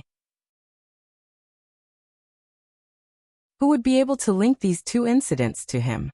The next day, Zhang Peng continued to participate in his martial arts competition for a spouse, which made Baiwan Nation's contestants very depressed. With this guy around, no one had the confidence to beat him. It seemed that they had come for nothing. Yu Qianqiu, on the other hand, did not have the intention to go to the palace again. He did not want to watch that stupid martial arts competition. After getting to know third brother Xian, he wandered around Daong City for the next few days. With a friend like third brother Xian, Yu Qianqiu felt that it was a good thing. Third brother Xian knew everything about the various countries, so he could ask him if he had any questions. He followed third brother Xian to visit his friends' houses. Although the others did not have a good impression of Yu Qianqiu, they still reluctantly entertained him for third brother Xian's sake. However, after visiting a few houses and learning some news, Yu Qianqiu's expression turned a little ugly, and he was no longer in the mood to stroll around. The two of them returned to Baiwan Nation's embassy. Third brother Xian's expression was also a little ugly. There was no other reason. Yu Qianqiu's actions this time had caused the various countries to lose face. Many experts had already been ordered to come and take Yu Qianqiu's life to regain their lost face. One of third brother Xian's good friends revealed that it was actually fake to regain face. In fact, cultivators from various countries had their eyes on Yu Qianqiu's two treasured sabers. Under the watchful eyes of the public, although the soul formation cultivators behind the scenes wanted to snatch the two treasured sabers, they could not openly snatch the items of the younger generation. In fact, this was also a lie. If no one knew, would the soul formation cultivators make a move? In the cultivation world, it was not uncommon to see people secretly snatching the precious qi gathering pill. Being concerned about one's identity was just a pretense. Many soul formation cultivators had done it. Most importantly, once a soul formation cultivator made a move, the others would definitely not be polite. At that time, the soul formation cultivators from various countries would definitely fight. Therefore, they all secretly reached an agreement to send their elite disciples to take action. Whoever snatched the sabers and brought them back would own them. Fortunately, Hua Zongming did not want his own capital, Deyang City, to suffer. He said that he would find a way to drive Yu Qianqiu out of Deyang City. The countries where the other soul formation cultivators resided also had their own capitals. Everyone put themselves in Yu Qianqiu's shoes and didn't want to break this rule. Otherwise, retribution could come to their own territories at any time. Everyone could only wait for Yu Qianqiu to leave Deyang City. Knowing that experts from various countries were rushing here, and that the area outside Deyang City would soon become his death zone, it would be strange if Yu Qianqiu could be happy. It would be difficult for one or two late-stage tribulation transcendence cultivators to fight.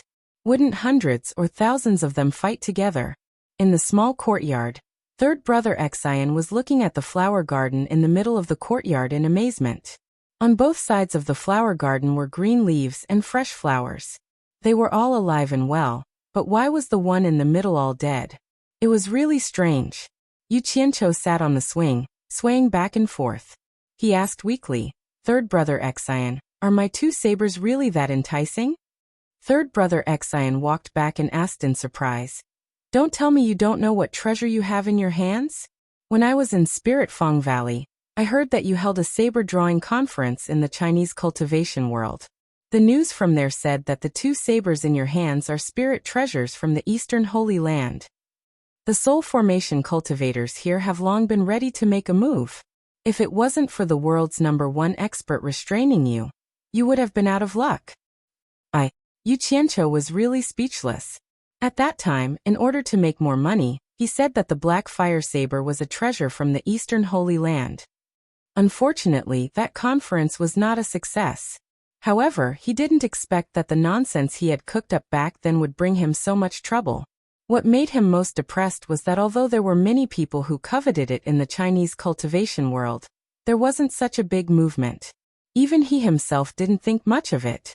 But he didn't think that in the Chinese cultivation world, he had been flirting with the 4 big families and the #1 sect for a long time. Some sects like the Moon sect also seemed to have an ambiguous relationship with him. Those who wanted to steal the treasures didn't dare to act rashly without knowing the details. They were afraid of attracting unnecessary trouble. Otherwise, they wouldn't have been so polite to him. Actually, everyone was skeptical at first. They didn't really believe that there was a treasure from the Eastern Holy Land. But the bad thing is that you shouldn't have taken it out last time. Think about it. You, a nascent soul cultivator, almost forced a tribulation passing stage cultivator to death with just one saber. The power of this saber is obvious to everyone. Even if it's not a treasure from the Eastern Holy Land, it's still so powerful. Who wouldn't drool over it? Third Lord Xian clicked his tongue. Yu Qianqiu looked at him and said with a frown, "You became friends with me because you took a fancy to my 2 treasured sabers, right?" Third Lord Xian shook his head. "Then you really misunderstood. To me, friends are more important than sabers." Hearing this, Yu Qianqiu's expression showed that he was very doubtful. Third Lord Xian coughed awkwardly. "Let me put it this way. Actually, although your sabers are good, in the hands of cultivators below the soul-forming stage, they won't have any effect at all. It's better to give them a better flying sword. But in the hands of a soul-forming stage cultivator, it's different. Fights between soul-forming stage cultivators usually rely on their high cultivation to fight in close combat. Long-range attacks are almost impossible to hurt because everyone's speed is unbelievably fast. Think about it. If this kind of saber fell into the hands of a soul-forming stage cultivator, it would be too useful.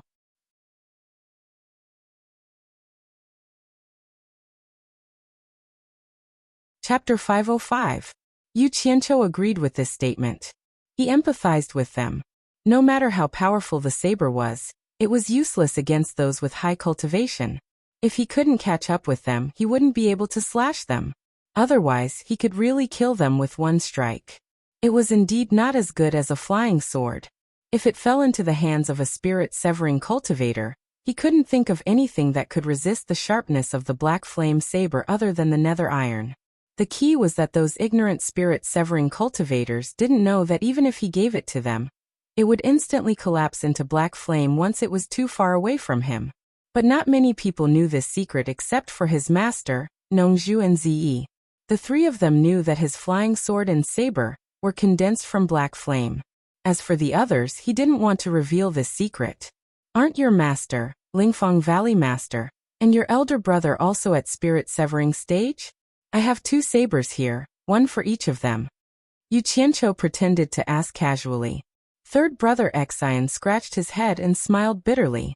Your proposal is really good. If you're really willing to give it to me, I'll naturally accept it and thank you. But the premise is that you're willing, and I don't think you're willing. The most important thing is that I never thought of getting my hands on your treasured saber. People from our Spirit Fang Valley don't do this kind of forceful thing. Otherwise, my master won't forgive me. If you don't believe me, I can swear to God. Oh. Yu Qianqiu blinked his eyes. Could it be that the most beautiful woman in the world was an angel with both character and beauty? A top-grade girl? These 3 words suddenly popped up in his mind. He couldn't help but want to meet her as soon as possible. He wanted to see how beautiful the most beautiful woman in the world was to be able to bear the title of the most beautiful woman in the world. He subconsciously thought that it would be great if no one stopped Wen Lanfeng from going to the demon domain when he came out of seclusion. Otherwise, he might be killed by his master. If Lu Yanqing were to lose such a flower protector, then Yu Qianqiu was shocked by his own dirty thoughts. Speaking of the world's most beautiful woman, this world's most beautiful woman had just left the Holy Land of Baiwan Nation, and when Rui arrived right after her. The Holy Land of Baiwan Country was located deep in the mountains in the hinterland of Baiwan Country. Waterfalls, clear springs, birdsong, fragrant flowers, mountains and fields. It was a place rarely visited by humans, but there was a large number of pavilions and buildings hidden in it. It was the holy land of the One Clan of Baiwan Country, and also the place where the cultivators of the One Clan cultivated. When Rui returned to the sacred land, and immediately went to the valley where the patriarch was in seclusion. At the end of the valley was a stone cliff. In the middle of the cliff, there was a sealed cave. At this moment, the dark entrance of the cave was opened. Obviously, the patriarch had broken out of the cave and really came out. At this moment, a figure suddenly teleported and appeared beside Wen Rui, who was floating in the air. This person's appearance was similar to Wen Rui's, but he was fairer. He was Wen Rui's younger brother Tang, Wen Xiu, a cultivator in the late transcending tribulation. After seeing Wen Rui, he said with a smile, "Big brother, you're back. Have you seen Mr. Nongzhu?" Wen Rui didn't have time to chat with him, so he asked directly, "Where is the patriarch?" After the patriarch came out of seclusion, he asked some questions. He didn't stay long and then left, saying that he had something to do. As Wen Xiu spoke, he suddenly realized something and said, "Big brother, you are a step too late. Just now, the Spirit Fragrance Valley Master came personally to look for the patriarch. When he saw that the patriarch was not around, he immediately left." Wen Rui was so angry that he didn't know what to say. He pointed at him and shouted angrily, "Didn't I tell you to stop the patriarch? Why did you let him go?" "I did. But how could I stop him?" Wen Xiu said with a bitter face. "It's over." Wen Rui murmured to himself with a pale face. There was no need to guess. There were only 2 places that the patriarch was most likely to go after coming out of seclusion, Spirit Fang Valley and the Demon Domain. The Valley Master of Spirit Fang Valley didn't meet him along the way. Needless to say, he must have gone to the Demon Domain to seek revenge on Bai Changchun. It was hard to imagine the scene of the patriarch and Bai Changchun fighting. When Rui's heart was in his throat. It didn't matter if the patriarch was defeated. The most important thing was that he came back alive. Otherwise, it was unknown how long the Baiwan nation could last in this precarious situation. The nation had been established for many years and had many enemies. The key was that no one dared to act recklessly with the patriarch. Once he was gone, the consequences would be unimaginable. Big brother, what's wrong? Wen Xiao asked worriedly. When Rue turned his head stiffly and said in a stern voice, "Don't you know that the patriarch is most likely going to find Bai Changchun? Why didn't you stop him with your life and wait for me to come back?" Wen Xiao paused and said, "Big brother, I know what you're worried about, but the patriarch has been in seclusion for many years. He must have the confidence to defeat Bai Changchun. Otherwise, how could he be so reckless? Big brother, I think you're worrying too much." "I hope so." When Rue sighed helplessly, he had no other choice now. With his speed, it was impossible to catch up with the patriarch. Moreover, there was a time difference, so it was even more impossible to catch up. He was afraid that by the time he arrived at the demon domain, the outcome would have already been decided. Now, even if he wanted to use his great cultivation to persuade the patriarch to come back, he could not get in touch without confirming the correct location. The only thing he could do now was to wait for the final result anxiously. When Lanfeng, dressed in a gray robe, was tall and slender. He was neither fat nor thin. Although his appearance was not as good as Nongju's, he was definitely a handsome man. The only flaw was that there was a touch of sadness between his eyebrows, and the stubble on his cheeks made him look a little decadent. In his calm and clear eyes, there was a lingering melancholy. When he looked back, the melancholy in his eyes seemed to be able to turn people into ashes. To be exact, it was soul-stirring. It was believed that this kind of eyes could attract many women. Coupled with his outstanding appearance and profound cultivation, no one knew why he couldn't attract the world's most beautiful woman, so he was so sad. When Rue and the others guessed correctly, after when Lanfeng came out of seclusion, he did go to find Bai Changchun. At this time, he was flying straight through the sky, and his powerful cultivation forced out a transparent semi-arc-shaped light shield in front of him. He had already crossed the demon domain at a terrifying speed. In the sky above Shentian Island in the 1,000-mile lake, a shadow crossed the sky. When Lanfeng stood quietly in the air, he stared at the island in the lake below with a complicated expression, and then slowly swept his eyes around. 100 years ago, it was here that he, who had always been proud of his cultivation, could not withstand 10 moves from his opponent. Only 10 moves. His opponent had seriously injured him. Thinking of this, a bitter smile appeared on Wen Lanfeng's face. That was the biggest mockery to him, the so-called second expert in the world. The second expert could not even withstand 10 moves from the first expert, and was seriously injured on the spot. If it were not for Nongju's timely rescue, he would not have been able to return to this world-famous Shentian Island. 100 years of painstaking cultivation, abandoning all love and selfish thoughts, surprised even himself. He broke through the shackles of cultivation one after another, and his cultivation climbed to new heights. Looking back at his previous cultivation, it was like watching a joke. At that time, he felt that it would be difficult for his cultivation to break through again. He did not expect that Bai Changchun's lesson would give him such a great benefit. He was confident that his current cultivation was worlds apart from that time. If he continued to cultivate in that state, in less than 100 years, his 7-soul hero would merge back into his life soul, and he would be able to ascend to the immortal realm. This was a legend that had not been seen in the cultivation world for many years. However, when Lanfeng did not want to ascend to the immortal realm now, he had worries in his heart, and he did not want to become an immortal. As long as he defeated Bai Changchun, he could be with the person he loved. In his opinion, what was the point of becoming an immortal? It was better to stay with the person he loved for a long time. When Lanfeng could not help but smile when he thought of his vision of staying with Lu Yanqing.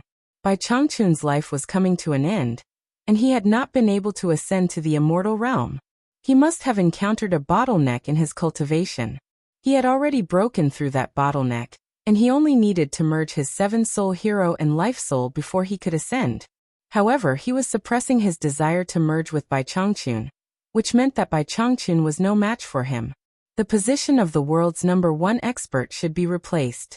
But I have no interest in the empty title of the world's #1 expert. I only want to be with Yanqing. Bai Changchun, you spared my life back then, and I will spare your life now. When Lanfeng thought. When Lanfeng felt a little strange. Could it be that his cultivation was so high that Bai Changchun did not notice his arrival? Or was Bai Changchun not on the island at all? He swept his gaze across the island, and saw a woman in white tending to the flowers and plants on the island. He could tell at a glance that she was a plant spirit. In another open space, a woman in purple was jumping around crazily, and her movements were very strange. He did not expect to see two more women on Shuntian Island. That seemed to be Nongzhu's disciple Zi. Was Nongzhu also on the island? When Lanfeng recognized Zi, "Zi, is that you?" When Lanfeng called out softly, "Who called me?" Zi, who was drenched in sweat, stopped her posture and looked around. Her gaze finally fell on a figure floating quietly in the air. When she saw who it was, her mouth turned into a cute circle. Lady Mu also noticed the visitor in the air. Zi calmed herself down and flew into the air in a flash. After confirming that it was Wen Lanfeng, she stammered in disbelief, Senior Wen, why are you here?" She really did not dare to believe that Wen Lanfeng would come here. This was the place where he was once humiliated. Could it be that he came here with Senior Bai? Zi had vaguely guessed that possibility. "Why can't I come?" Wen Lanfeng smiled confidently and said, "Since you are here, your master must be here too. Where are they?" He looked around again.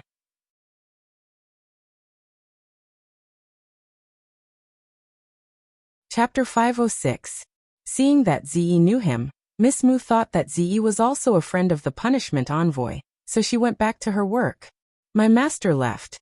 He's not in the demon region," Ziyi said anxiously. She was afraid that things were not as she thought. Both of them were her master's friends, and she did not want anything to happen to either of them. "Hey, Nongzhu actually left you alone on Shuntian Island?" When Lanfeng frowned and said, "Bai Changchun is not here either. Where did he go?" "Senior Bai and ancestor Nanming just left," Zi said, biting her lips. "Nanming is also here? Did Bai Changchun invite Nanming here to refine the treasure?" When Lanfeng frowned, it seemed that he had come at the wrong time, so he asked, "Zi, are they refining the treasure in the demon region?" "I don't know, I think so," Zi replied obediently. This person was not only a friend of her master, but also a top master in the cultivation world, ranking just below Senior Bai, so she was a little afraid. Since he just left, he should not have started refining, so he won't disturb Bai Changchun's business. When Lanfeng nodded and said to himself, he was quite self-aware, afraid that he would accidentally ruin Bai Changchun's business by rushing here. Zi asked cautiously, "Senior Wen, are you going to duel with Senior Bai?" "It's not a duel, just a competition. I'll leave after the competition. I won't disturb his business." Wen Lanfeng said this confidently, implying that he only wanted to challenge Bai Changchun, and that he would leave after defeating him. He would not hurt him. His figure rose again, and from dozens of meters to hundreds of meters above the lake, he said loudly, "Bai Changchun, time flies, and we haven't met for 100 years. When Lanfeng has come to visit you recklessly, please come out for a while." He spoke politely and softly, but Zi and Miss Mu could clearly hear Wen Lanfeng's voice from all directions, and even the echoes from afar were of the same volume, so they could not tell where the voice came from. It was just this one sentence. The voices stacked on top of each other, echoing for a long time. It was as if people were saying the same thing over and over again. The sound spread out like waves, spreading far and wide. It was unknown how far it had traveled. Wherever the voice reached, all the demons and ghosts fell silent, looking in the direction of the obedient island with fear in their eyes. The voice didn't sound like much, but both the Demon King and the Ghost King knew that it was impossible to transmit such a soft voice so far without a shocking cultivation base. At the very least, they couldn't do it. Zi secretly clicked her tongue. As expected of the second strongest expert in the world, just by revealing a bit of his strength, he was able to use methods that shocked the world. Madame Mu, on the other hand, shuddered subconsciously. She thought that not only was this torture envoy formidable, even his friends had unfathomable cultivation base. Within the array that sealed the blue flames beneath Twilight Valley, the blue flames released dazzling azure hues. Bai Changchun shook out a pile of rare items he had collected over the years. Grandmaster Nanming squatted on the ground and fiddled with them as he said, "Refine these items to their purest state. After the next green fire erupts, when the fire is at its most stable state, we can fuse them and refine them." Bai Changchun nodded. 2 days from now should be the day the blue fire erupts. 3 days from now, we can begin the refinement. Nanming, when the time comes, I'll be counting on you. Don't say it's too early. The chances of a high-quality spirit treasure being refined into a treasure are extremely low. I'm worried that it will be like last time, refining a high-quality spirit treasure into a defective one. Just don't blame me when the time comes, the Nanming ancestor said with a bitter smile. Feel free to refine it. The gains and losses are the will of the heavens. I won't force it, Bai Changchun calmly said. Ah, this blue fire is a good thing. If only my Xianxian island had it. The Nanming ancestor sighed. Then he suddenly thought of something and asked, Bai Changchun, I remember that you used to have an intermediate-grade spirit treasure sword. Was it not enough for you? I don't think I saw you take it out last time in the Eastern Sea. There probably isn't anyone in the cultivation world that can make you draw your sword, right? There aren't any in the cultivation world, but it doesn't mean that there aren't any in the Holy East lands, Bai Changchun said slowly. The Nanming ancestor shook his head. He didn't know what to say. Who knew that Bai Changchun would add? When my cultivation broke through to the late stage of soul formation, I wanted to test my cultivation. Who knew that the intermediate-grade spirit treasure couldn't withstand my full power, and instantly shattered into pieces. That's why I asked you to refine a superior-grade spirit treasure. I hope it can withstand the full power of my cultivation. What? The Nanming ancestor exclaimed. The intermediate-grade spirit treasure couldn't withstand the power of his cultivation. He asked in shock. Oh my God! An inferior-grade spirit treasure should be able to withstand the use of a late-stage soul formation cultivator. But the intermediate-grade spirit treasure can't withstand your cultivation. This. Bai Changchun, you're still a late-stage soul formation cultivator? I don't know either. That's why I want to go to the Holy East lands to prove it. I want to figure out what's going on. Bai Changchun also smiled bitterly. He then waved his hand and said, Let's not talk about this. Let's hurry. Otherwise, the green fire will be unstable in 2 days, and we'll have to postpone it again. The Nanming ancestor shook his head and calmed his mind. Then he raised his arms and the 12 rare materials in front of him flew up. But at this moment, his and Bai Changchun's expressions changed at the same time. Both of them seemed to have heard something. The Nanming ancestor raised his hand and put away the materials. He turned around and said in surprise, Wen Lanfeng? What is he doing here? Humph! Bai Changchun snorted coldly. He turned around and passed through the wall of light that sealed the green fire. The Nanming ancestor didn't say anything. He raised his hand and put all the materials into his storage bag. Then he also rushed out. There were not many opportunities to see the world's number 1 expert and number 2 expert meet. Not to mention they were enemies in the distant sky. Nongzhu hurriedly dragged Furong and flew deep into the demon ghost region. If it weren't for Furong, he would have reached Shuntian Island by now. However, just as he saw the bright surface of the 1,000-mile lake in the distance, he suddenly heard a burst of sound. Nongzhu's expression changed drastically. He said hatefully, Damn Wen Lanfeng, you still came here. Is it worth it for a woman? He then raised his speed to the extreme. After shouting, Wen Lanfeng looked at Ziyi with a smile and stood quietly in the air, waiting for Bai Changchun's arrival. After waiting for a while, Wen Lanfeng seemed to find something wrong with Ziyi's eyes. Her mouth was slightly open in surprise. Her eyes seemed to be focused behind him. The woman in white on the island was also looking in his direction in a daze. There's someone behind me. This was Wen Lanfeng's instant thought, but he immediately denied it.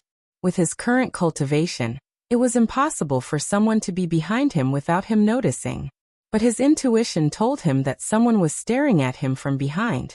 For people who had reached his level of cultivation, sometimes his intuition was better than his eyes. A chilling feeling made his scalp tingle. He really didn't want to believe it was true. What's the matter? A short voice sounded behind him. Wen Lanfeng heard the voice that he hadn't heard for a long time. The voice that he would remember for the rest of his life. Bai Changchun's voice. When Lanfeng's pupils suddenly shrank, and then gradually returned to normal. Maybe he was careless, or maybe Bai Changchun had cultivated some mysterious body movement that could approach people silently. But one thing was undeniable. If Bai Changchun had sneakily attacked him just now, the consequences would be really hard to predict. But Bai Changchun would definitely not do that, otherwise he would not be Bai Changchun. He was too proud and always defeated his opponents in a fair and square manner. He disdained to do despicable things. When Lanfeng floated in the air and turned around, staring at the old man who was still hale and hearty, standing with his hands behind his back. He still looked as if he had weathered many hardships, but the older he got, the more spirited he became. He was like a green pine standing on the top of a mountain, drifting in the wind and clouds, looking down on the world. Immortal. Lady Mu, who was on the island, felt that something was wrong. If this person was really friends with the punishment enforcer, it would be too strange to meet in such an atmosphere. Ze clutched her clothes so tightly that her knuckles turned white. If these two peerless masters were to fight, the consequences would be really hard to imagine. Should I hide further away? When Lanfeng felt a little numb from his mouth to his throat. He wanted to speak but couldn't. He found that his confidence completely collapsed the moment he saw Bai Changchun with his own eyes. That feeling was indescribable. It was like the first time he broke into the demon domain and saw Bai Changchun. Yes, it was the same feeling. Bai Changchun was clearly in front of him, standing opposite him and looking at him expressionlessly. But the feeling he gave him was as if he was a part of heaven and earth. He just stood there casually and naturally blended into heaven and earth. It was as if he could move the world with just a lift of his hand. In contrast, he was the myriad of living beings in this world, and he was the entire world, always accommodating him. This feeling was like a dream or an illusion. The person in front of him was close at hand. He was real and ethereal, making him unfathomable. It was a terrifying thing to feel this kind of invisible pressure from the opponent when they were facing each other. In fact, the opponent didn't give him any pressure at all, but he felt as if he was shouldering the pressure of the entire world. When Lanfeng understood that this was a kind of momentum, but he couldn't understand why he felt this way when he faced Bai Changchun back then. But now his cultivation was worlds apart from that time. Could it be that he couldn't see through his momentum? How could this be? When Lanfeng asked himself, he had already reached the critical point where he could fuse the 7 spirits into his life soul and ascend, but Bai Changchun was still delaying. His cultivation should have already surpassed him, but why was he still like an ant that couldn't see through him? Could it be that he had also reached this realm? Then why did he receive news that he was going to the East Holy Land to seek a breakthrough?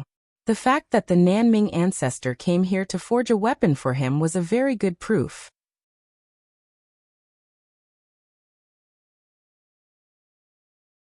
Chapter 507. Ancestor Nanming came slowly, glanced at the two people standing opposite each other, and shook his head slightly. Based on his relationship with them, he did not have the right to stop them. Glancing at Ze, who was staring with her head raised, Ancestor Nanming flashed over and directly banged his head on Ziyi's head, reprimanding her. Are you tired of living? This is an adult's matter. Why are you here, little girl? Although he and Nongzhu were entangled, they were still friends. Although he could not control Bai Changchun and Wen Lanfeng, he still had to control Ziyi. Ziyi rubbed her head and cried in pain, but Ancestor Nanming dragged her down and threw her back to Shentian Island. Below, an old man and 2 women stared at the scene with wide eyes. What do you want from me? Bai Changchun asked the same question again. His tone was indifferent, without worry, fear, anxiety, or impatience, without the slightest emotion. His voice was ordinary and ordinary, like an ordinary old man asking a question. Unlike Wen Lanfeng, who could casually stir up an echo between heaven and earth. A trace of bitterness appeared on Wen Lanfeng's face. From Bai Changchun's words and eyes, he could see that he was arrogant and did not take him seriously at all. This courage alone was not something an ordinary person could have. He was indeed the world's #1 expert. Wen Lanfeng's momentum was already slightly inferior.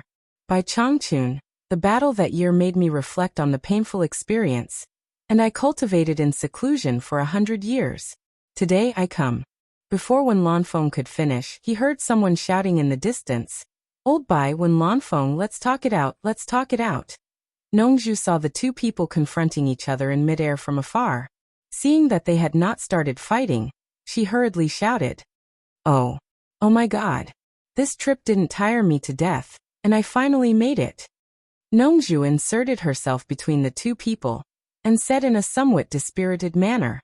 It seemed that she had indeed used all her strength to fly all the way here, and the genuine vitality in her body was greatly consumed. In the mysterious wave-light ball in his hand, Hibiscus was like an imprisoned kitten, looking at Bai Changchun and Wen Lanfeng pitifully.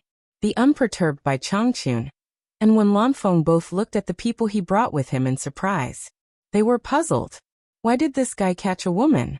Ancestor Nanming also flashed into the air when he saw Nongzhu coming.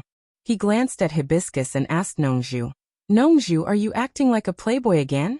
Shut your stinky mouth. Nongzhu then added, will you die if you don't watch the fun? Don't you know how to persuade him? He seemed to be blaming Ancestor Nanming for not coming out to mediate. Ancestor opened his mouth, but did not know what to say. Nongzhu to Hibiscus, Hibiscus and Hibiscus. The few old fellows were just about to discuss business when they heard Zi exclaim, Ah! Farong, why are you here? Hibiscus. Zi, why are you here? Hibiscus said in surprise. When they were on supporting Immortal Island, Yu Qianqiu had brought Zi over once. The two of them knew each other, and knew that the other had a good relationship with Yu Qianqiu. The two women threw everything to the back of their minds and started chatting. The tense atmosphere between the two great experts of the world, which was on the verge of breaking out, was instantly destroyed by these two girls. Ancestor Nanming elbowed Nongzhu and asked, Hey, who is this Hibiscus? Bai Changchun and Wen Lanfeng could not remember whose daughter Farong was. Nongzhu would not bring an ordinary person to Shuntian Island. However, the two of them didn't know that Hibiscus was just a small disciple of supporting Immortal Island. Given their status, who would care about a mere Fuxian island? Moreover, he was just a disciple on the island. Naturally, he wouldn't remember who Hibiscus was. Damn it. Don't get touchy. How am I supposed to know? Nongzhu retracted his elbow and stared at the two girls. He had raised Zi since she was young. He was her father, her mother, and her master. In short, Zi grew up in the purple bamboo forest and never had a friend, let alone a close friend. When he saw Zi and Hibiscus chattering happily, he suddenly realized that he was wrong, very wrong. Nonsense. Ancestor Nanming pointed below and questioned. If you don't know who she is, how can you bring her here? If you don't know who she is, how can she know Zi? Who are you trying to fool? How would I know? Yu Qianqiu didn't tell me. Nongzhu was also a little gloomy. Hearing that it was related to his disciple, Bai Changchun looked over and asked, Nongzhu, what's going on? Nongzhu was stunned and then said with a smile. Yu Qianqiu said that this girl is his woman.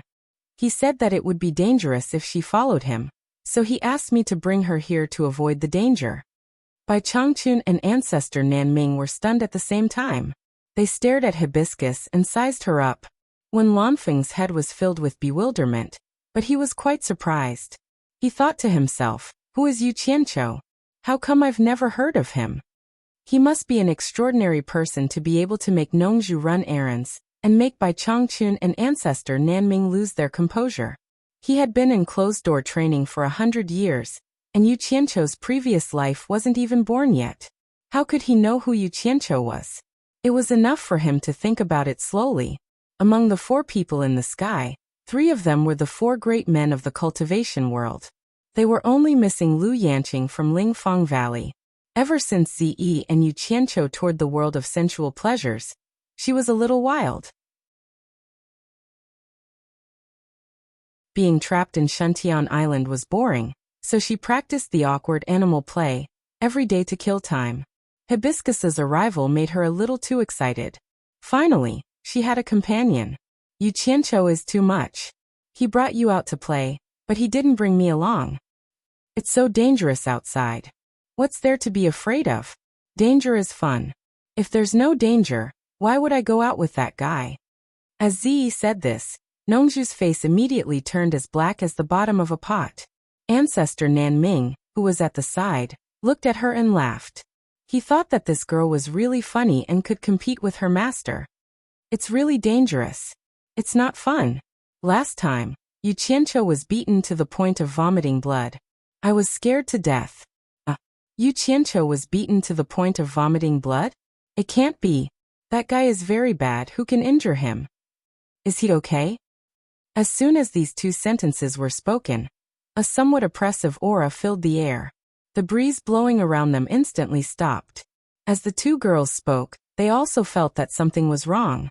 When they suddenly turned around, they suddenly found that the four experts in the sky were staring at them. Zi stuck out her tongue. The two girls shrunk in embarrassment and did not dare to say another word. What a strong aura! When Lanfeng's pupils shrank, she slowly turned to look at Bai Changchun. She thought that he was going to fight, but she found that he was staring at Nongzhu. Nongzhu and Ancestor Nanming looked at each other, then secretly turned their heads to look back. Nongzhu found that Bai Changchun was staring at her, and could not help but smile awkwardly. Bai Changchun indifferently asked word by word, "Nongzhu, who hurt you, Qianqiu?" "Old Bai, don't think about it. His skin is rough and his flesh is thick. He has already recovered from a minor injury," Nongzhu said and shook her head with a bitter smile. She said, "In fact, that guy asked for it. He claimed to be the world's #1 expert below the deification stage. It would be strange if people did not find trouble with him. I'll tell you in detail later." The aura of fear disappeared in an instant. Bai Changchun was stunned. He claimed to be the world's #1 expert, but his disciple ran out and claimed to be the world's #1 expert below the deification stage. If people knew that she was his disciple, it would really make him proud. When Lanfeng could not help asking, "Nongzhu, who is this Yu Qianqiu? Why have I never heard of him?" Nongzhu smiled and raised her chin toward Bai Changchun. She said, "His last disciple." When Lanfeng uttered an ah and then hesitated. A famous master produces a brilliant disciple. No wonder he dares to claim to be the world's #1 expert below the deification stage. He must be worthy of it. Although it was a perfunctory compliment, it sounded a little harsh. Bai Changchun's calm face was slightly dark. It seemed that he felt ashamed for the first time in his long life. Nongzhu secretly thought, when Lanfeng, you really want to die. Aren't you being sarcastic?"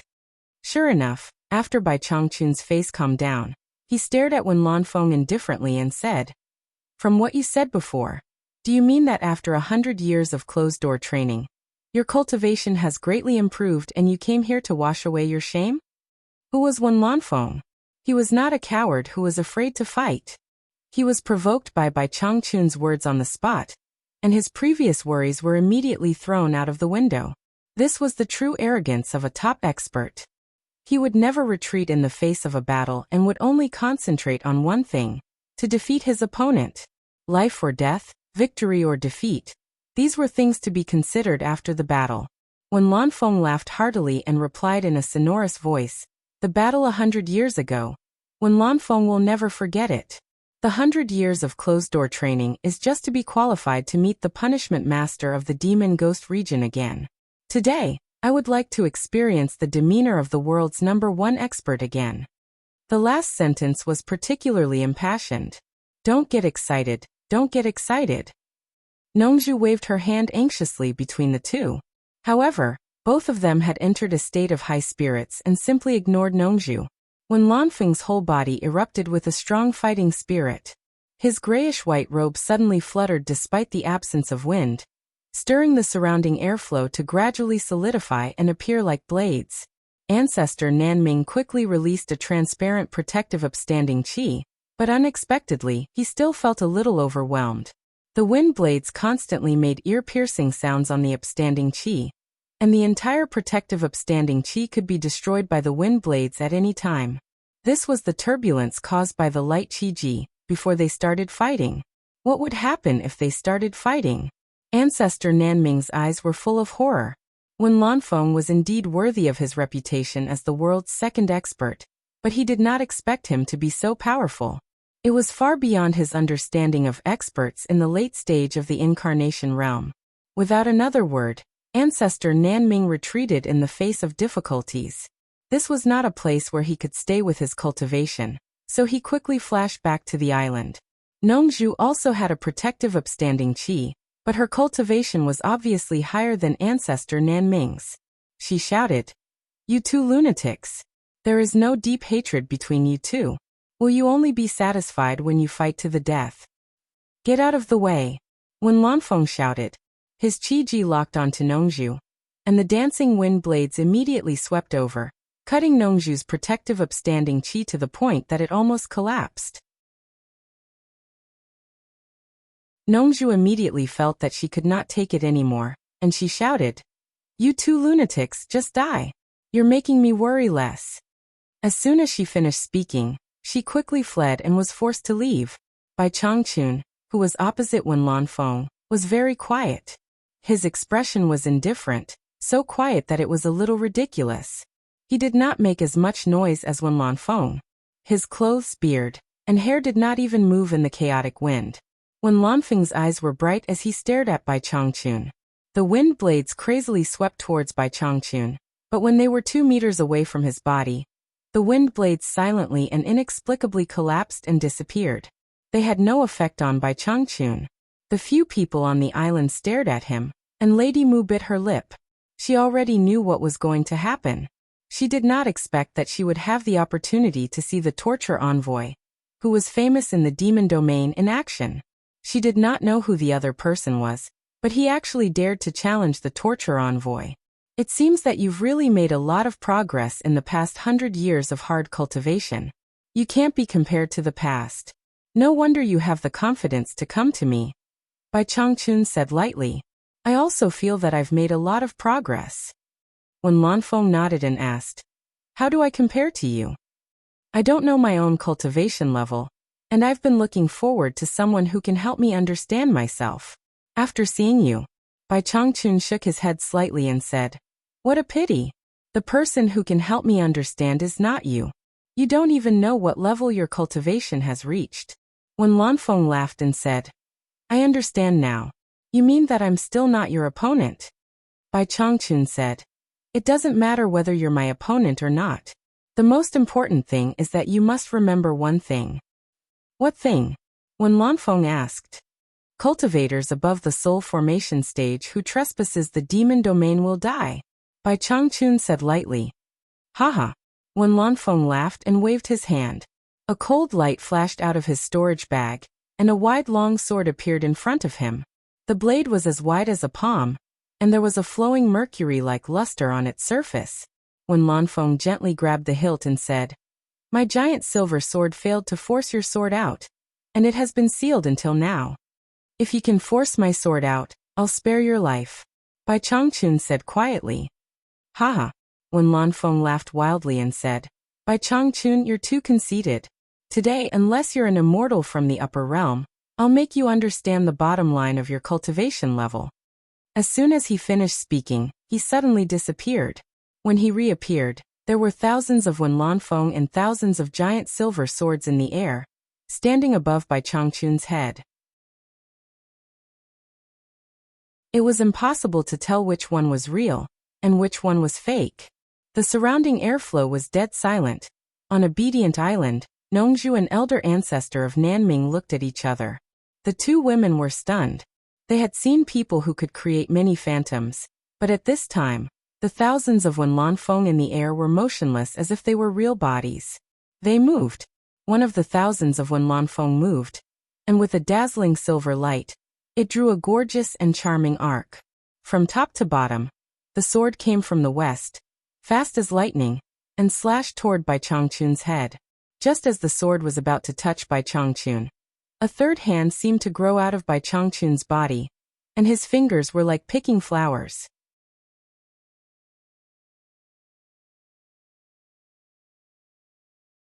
Chapter 508. With a ding sound, it hit the side of the sword's edge, and the man and the sword disappeared without a trace. It was just a soft and crisp sound, without any great power that could shake people's hearts. Not even the sound of wind could be heard. However, it made people feel that everything in that space was still except for the two people fighting. The sound, light, and airflow gave people a feeling that they had been frozen. Hibiscus's cultivation was too low, so she couldn't see any clues. She was already dumbfounded when she saw the thousands of Wen Lanfeng's incarnations. Zi opened her mouth. According to her understanding, there could only be one real Wen Lanfeng among the thousands of incarnations, and the others were all phantoms. But how could phantoms turn into a tangible form and carry out a substantial attack? Nongzhu and ancestor Nanming understood that this seemingly peaceful place was extremely dangerous. The two of them restrained all of their great power and didn't waste any of it. All of their power was gathered between the sword and the finger. There were not many people in this world who could withstand this sword and finger. They moved again. A sword came from the south, followed by a sword from the east, and then from the north, south, east, and west. When Lanfeng's attacks were as dense as rain, one man and one sword were like flying immortals from the heavens, leaving behind a shadow. They abandoned all magnificence and only pursued a simple fatal blow.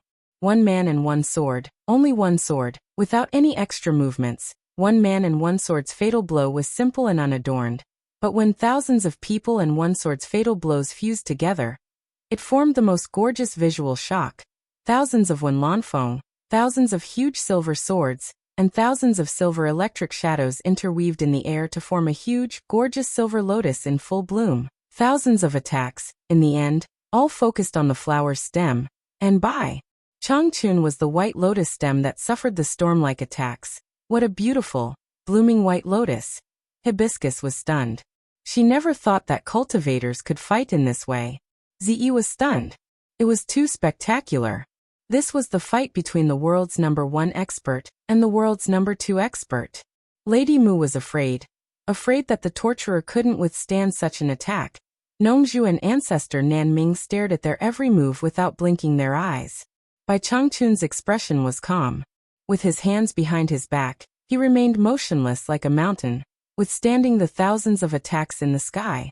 Thousands of arms also appeared on his shoulders, making him look like the thousand-armed Guanyin. It was extremely beautiful. Ding ding ding.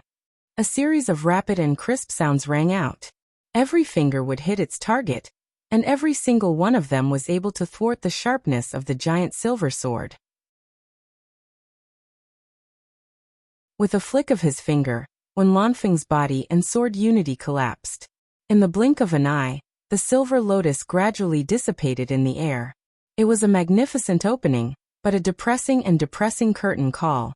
Nongzhu and ancestor Nanmian heaved a sigh of relief.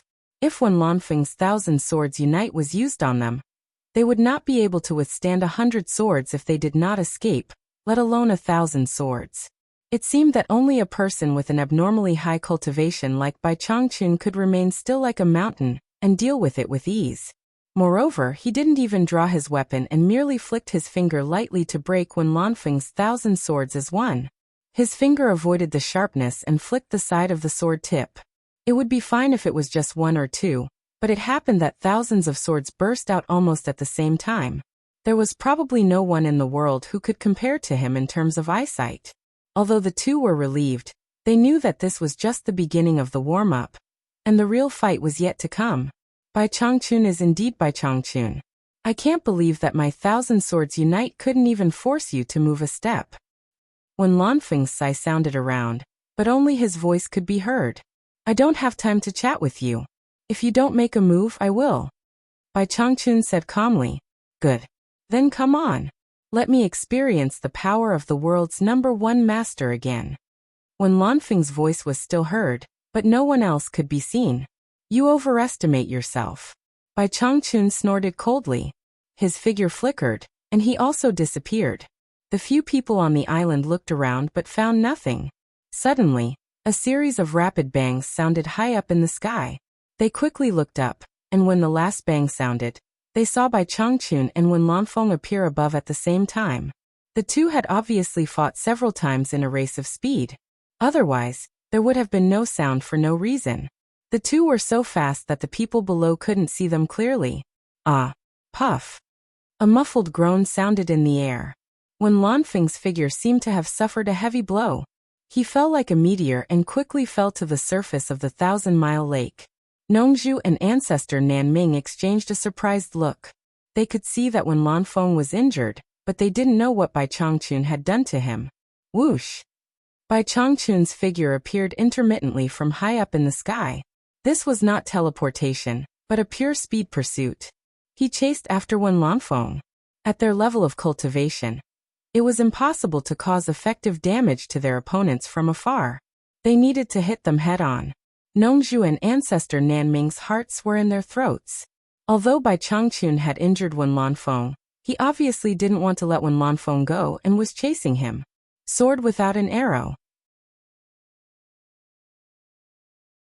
Wen Lanfeng, who was falling rapidly, shouted and stopped in the air due to the strong inertia.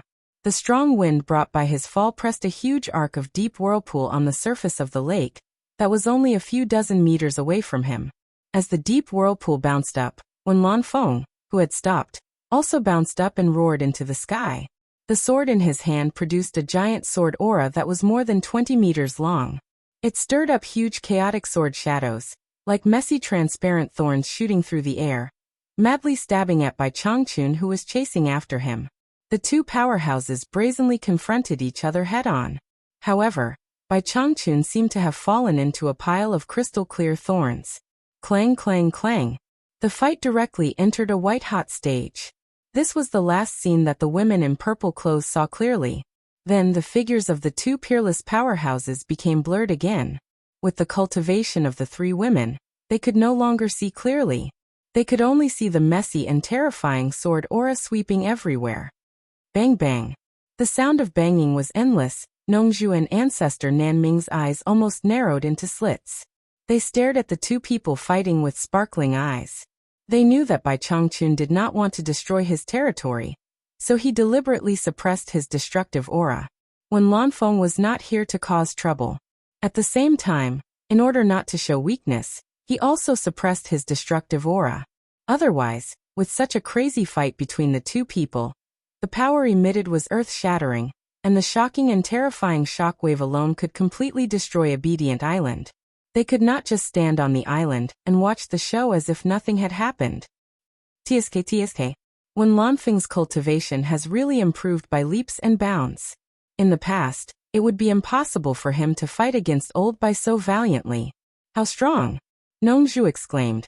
Ancestor Nanming glanced at him, knowing that he had seen the battle 100 years ago. His gaze returned to the two people fighting. The more Wen Lanfeng fought, the stronger his fighting spirit became. The defeat 100 years ago was so sullen that he almost did not have the strength to fight back, and was beaten half to death. He had never had the opportunity to fight with an expert like Bai Changchun so happily. With the giant silver in hand, the sword moved with his heart. His entire body and mind were completely integrated with the sword, achieving the true unity of man and sword that he dreamed of. The sword was him, and he was the sword. With the unity of man and sword, he was invincible. Fighting against the world's #1 expert, his fighting spirit and heroic spirit soared to the sky. Wen Lanfeng was secretly amazed. It was a great blessing to be able to fight with an expert like Bai Changchun.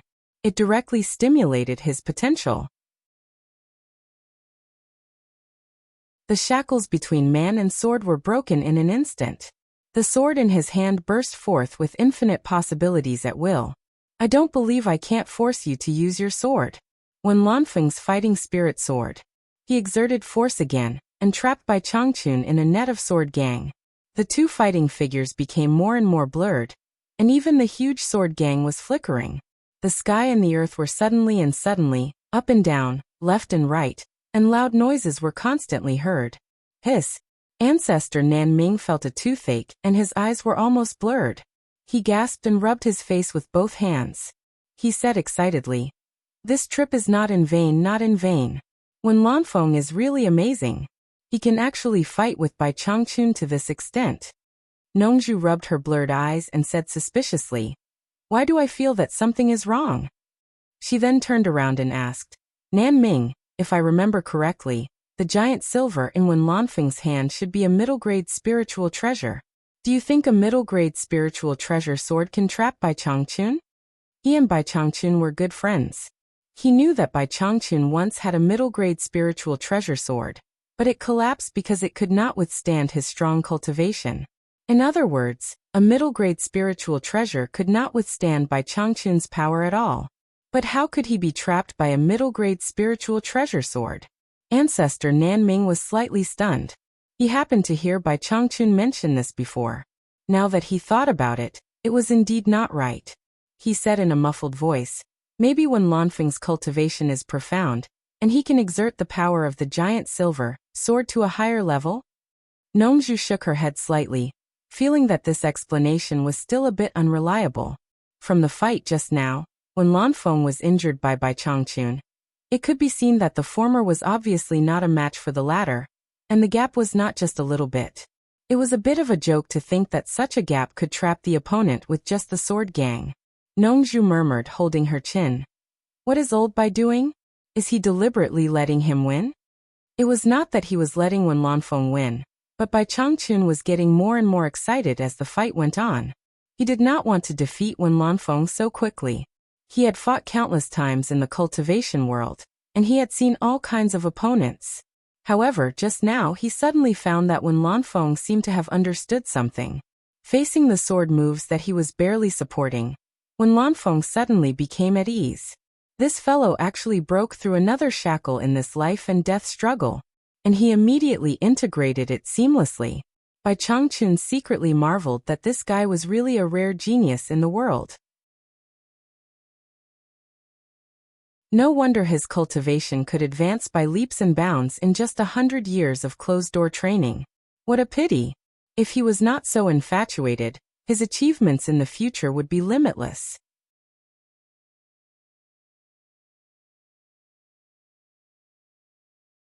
Chapter 509. Bai Changchun shuttled through the sword energy like a phantom, looking forward to another surprise from Wen Lanfeng.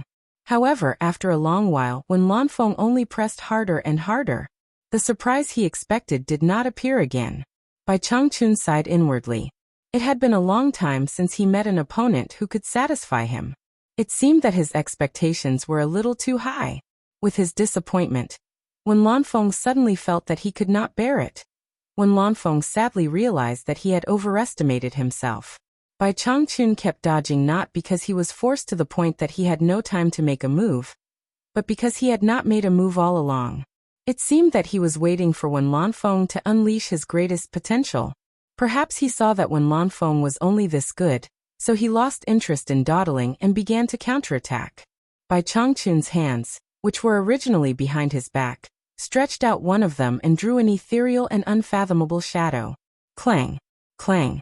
The sword energy that was like a wild forest could no longer be freely wielded. Bai Changchun shuttled back and forth as if he was taking a leisurely stroll.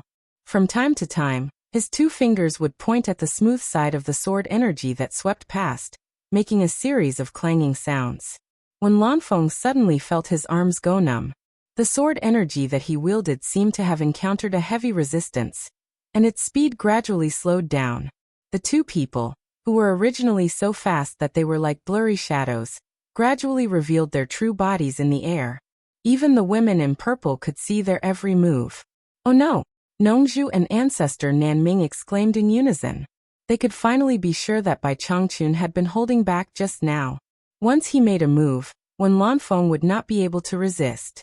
Not to mention Nongzhu. Even Ancestor Nanming knew Bai Changchun's temper more or less. Since this guy had decided to go all out, Wen Lanfeng would probably be in danger. Just as Nongzhu and Ancestor Nanming were on tenterhooks, a shocking scene appeared. The huge sword energy was no longer entangled with Bai Changchun, and was retracted. Even though Bai Changchun was just casually pointing here and there, Wen Lanfeng really felt that she couldn't take it anymore. If she continued to waste time, she would definitely be exhausted. Wen Lanfeng retracted the huge sword and held the hilt with both hands. With a sound, he quickly slashed at Bai Changchun, giving him a solid blow. The speed and power of this sword naturally didn't need to be said. It had already brought with it the rumbling sound of wind and thunder. Bai Changchun stood quietly in the air, not dodging or evading. The others were shocked. Humph! He let out a cold snort that sounded like a Vajra subduing a demon. His tone was full of extreme disdain. This cold snort was simply a great humiliation to Wen Lanfeng. Wen Lanfeng was filled with grief and indignation, but he had nowhere to vent it. He immediately exerted all his cultivation and infused it into the sword that he slashed out, determined to succeed in one strike. The huge energy sword that howled like thunder launched a thunderous strike with the force to split the heavens and earth. Just as the sword was about to reach his head, Bai Changchun stretched out his hand again. No one saw when he stretched out his hand. The howling came to an abrupt halt. The huge energy sword did not move. It was not moving, but it could not move. Bai Changchun stretched out 2 fingers and firmly clamped down on the blade, causing Wen Lanfeng's all-out strike to be unable to advance even half a step further. His thunderous rage was quelled with just a lift of his hand. Wen Lanfeng pressed on the sword with both hands. His face was red from holding back. Bai Changchun was dressed in a light green robe. His thin face was expressionless. He had one hand behind his back while the other hand clamped down on the huge blade with 2 fingers. This was the scene in the air. It was obvious who was stronger and who was weaker at a glance. The spectators did not even dare to breathe loudly. This scene was deeply imprinted in their minds. Hibiscus's mouth was so wide that an egg could be stuffed in it. Her mind was completely blank. Zi crossed her hands in front of her chest. Her eyes were filled with little stars. As expected of Senior Bai, who I've admired since childhood. He's too perfect. Lady Mu bowed slightly in respect. The demon region's torturer was naturally invincible. Otherwise, how could he intimidate thousands of demon kings and the ghost king, Nongzhu and patriarch Nanming swallowed with difficulty? How many people in the world could block Wen Lanfeng's thunderous strike, let alone Bai Changchun's freakish move? He actually used his fingers to clamp it. It was indescribable. It was a blatant act of contempt. With extreme disdain, he stretched out 2 fingers. The expression on Wen Lanfeng's face could only be described as infinite grief and indignation. He had gathered all his cultivation into the sword, but it was stopped by the opponent's 2 fingers.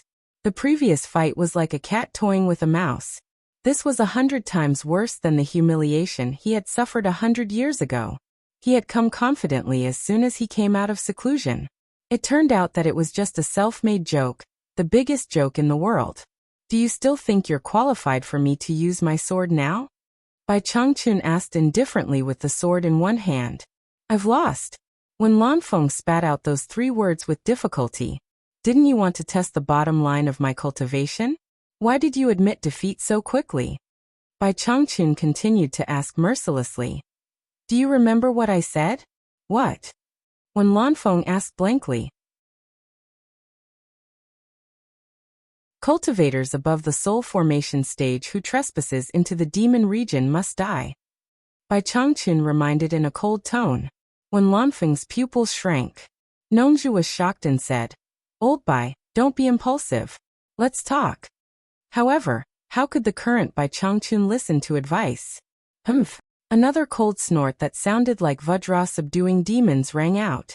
Without the slightest hesitation, the hand holding the sword pushed forward at lightning speed. When Lanfeng felt a majestic and unparalleled momentum coming from the sword. He could no longer hold the sword with both hands.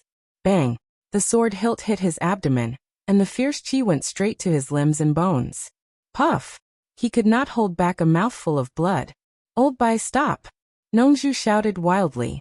The others were shocked speechless. The world's #1 expert was going to kill someone.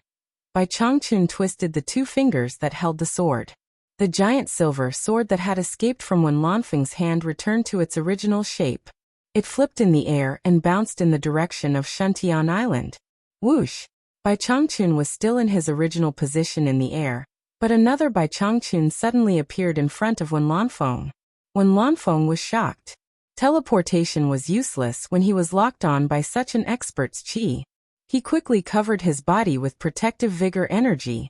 Bai Changchun pointed out 2 more times. The 2 small fingers contained a tremendous force.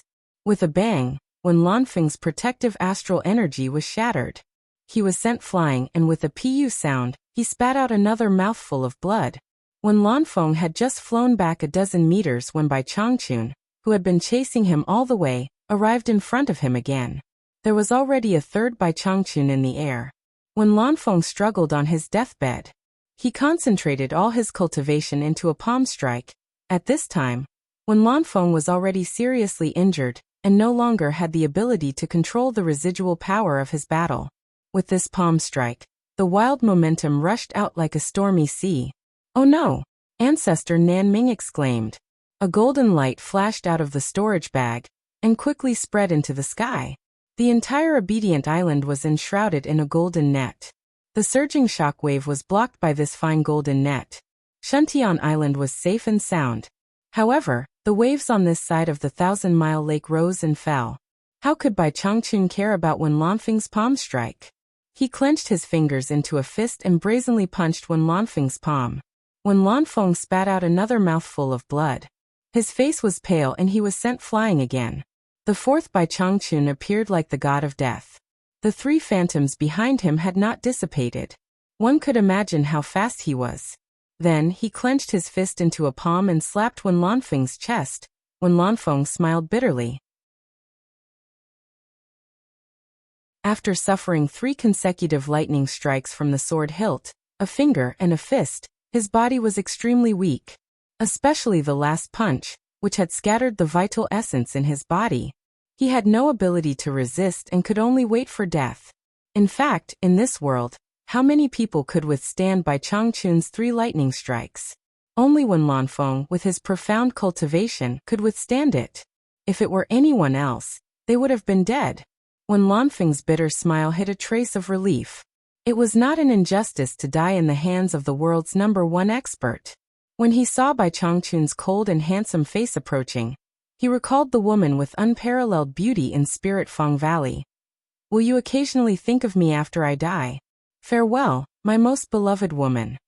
What I regret the most in my life is that I couldn't see you again before coming here." 2 drops of crystal-clear liquid gushed out of the corners of Wen Lanfeng's eyes. He actually thought of Lu Yanqing before he died.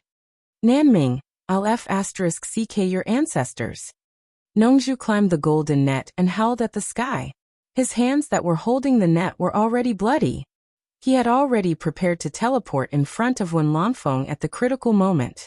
He believed that Bai Changchun would not kill him. As long as he had a chance, he was not afraid of not being able to save Wen Lanfeng. He remembered that he had saved Wen Lanfeng in the past. Who would have thought that no matter how much he calculated, he would actually miss the golden net that Nanming ancestor had set up to block the impact wave. Just as Bai Changchun punched, he teleported over, but unexpectedly, he was blocked by this treasure. This treasure was an upper-grade defensive spiritual treasure, refined by ancestor Nanming for his own use. Even a spiritual treasure of the same level would not be able to break it.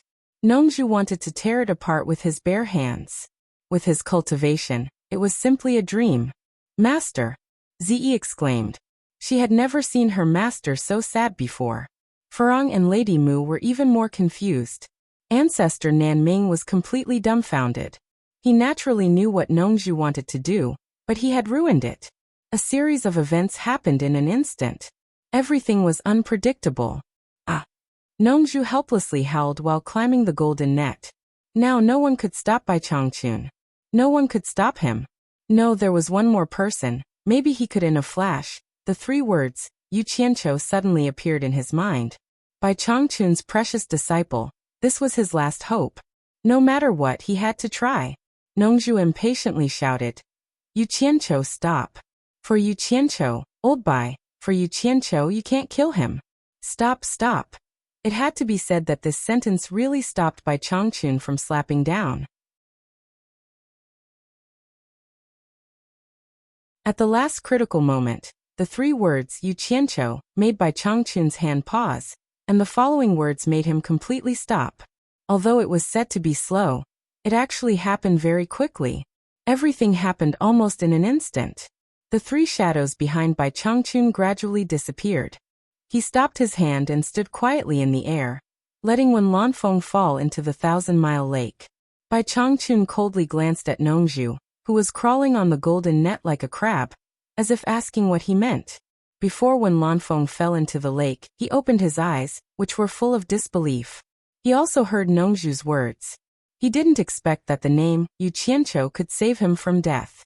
The cold lake water drowned him, and he had no strength to control himself. Bai Changchun's 3 strikes were too powerful. Not only did they scatter the real vitality in his body, but his bones and meridians were also injured. If that palm hit him again, he wouldn't have the slightest ability to resist, and his body would have been torn into pieces. The greenish-blue lake water was stained with blood from his floating body, and it spread out in strands. Nongju's eyes were wide open. With a cheer, he jumped down from the golden net, seemingly crazy and lively. Ouch! Oh my God!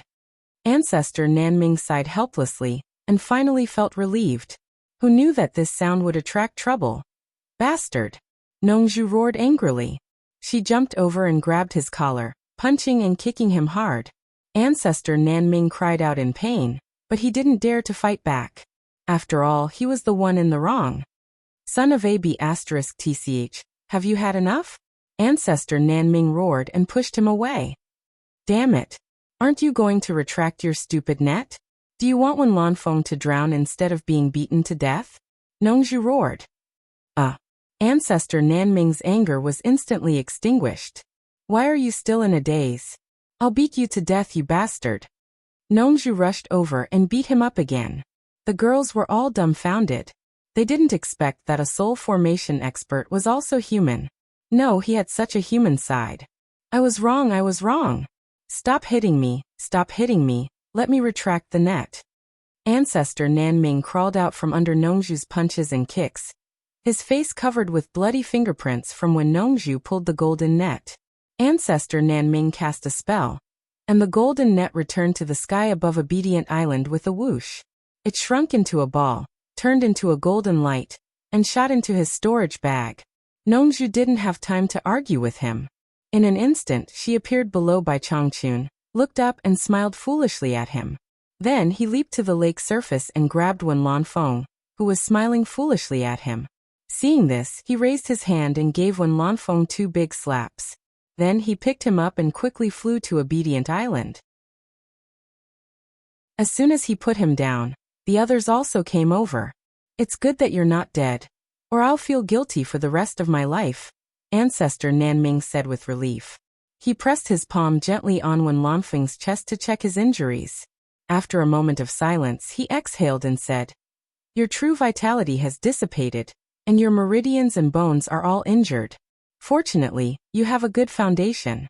If it were someone else, I'm afraid they wouldn't have been able to withstand it. Think of a way to recover. Wen Lanfeng was secretly glad to be able to survive the disaster. Looking at the bloody fingerprints on Ancestor Nanming's face, he smiled knowingly.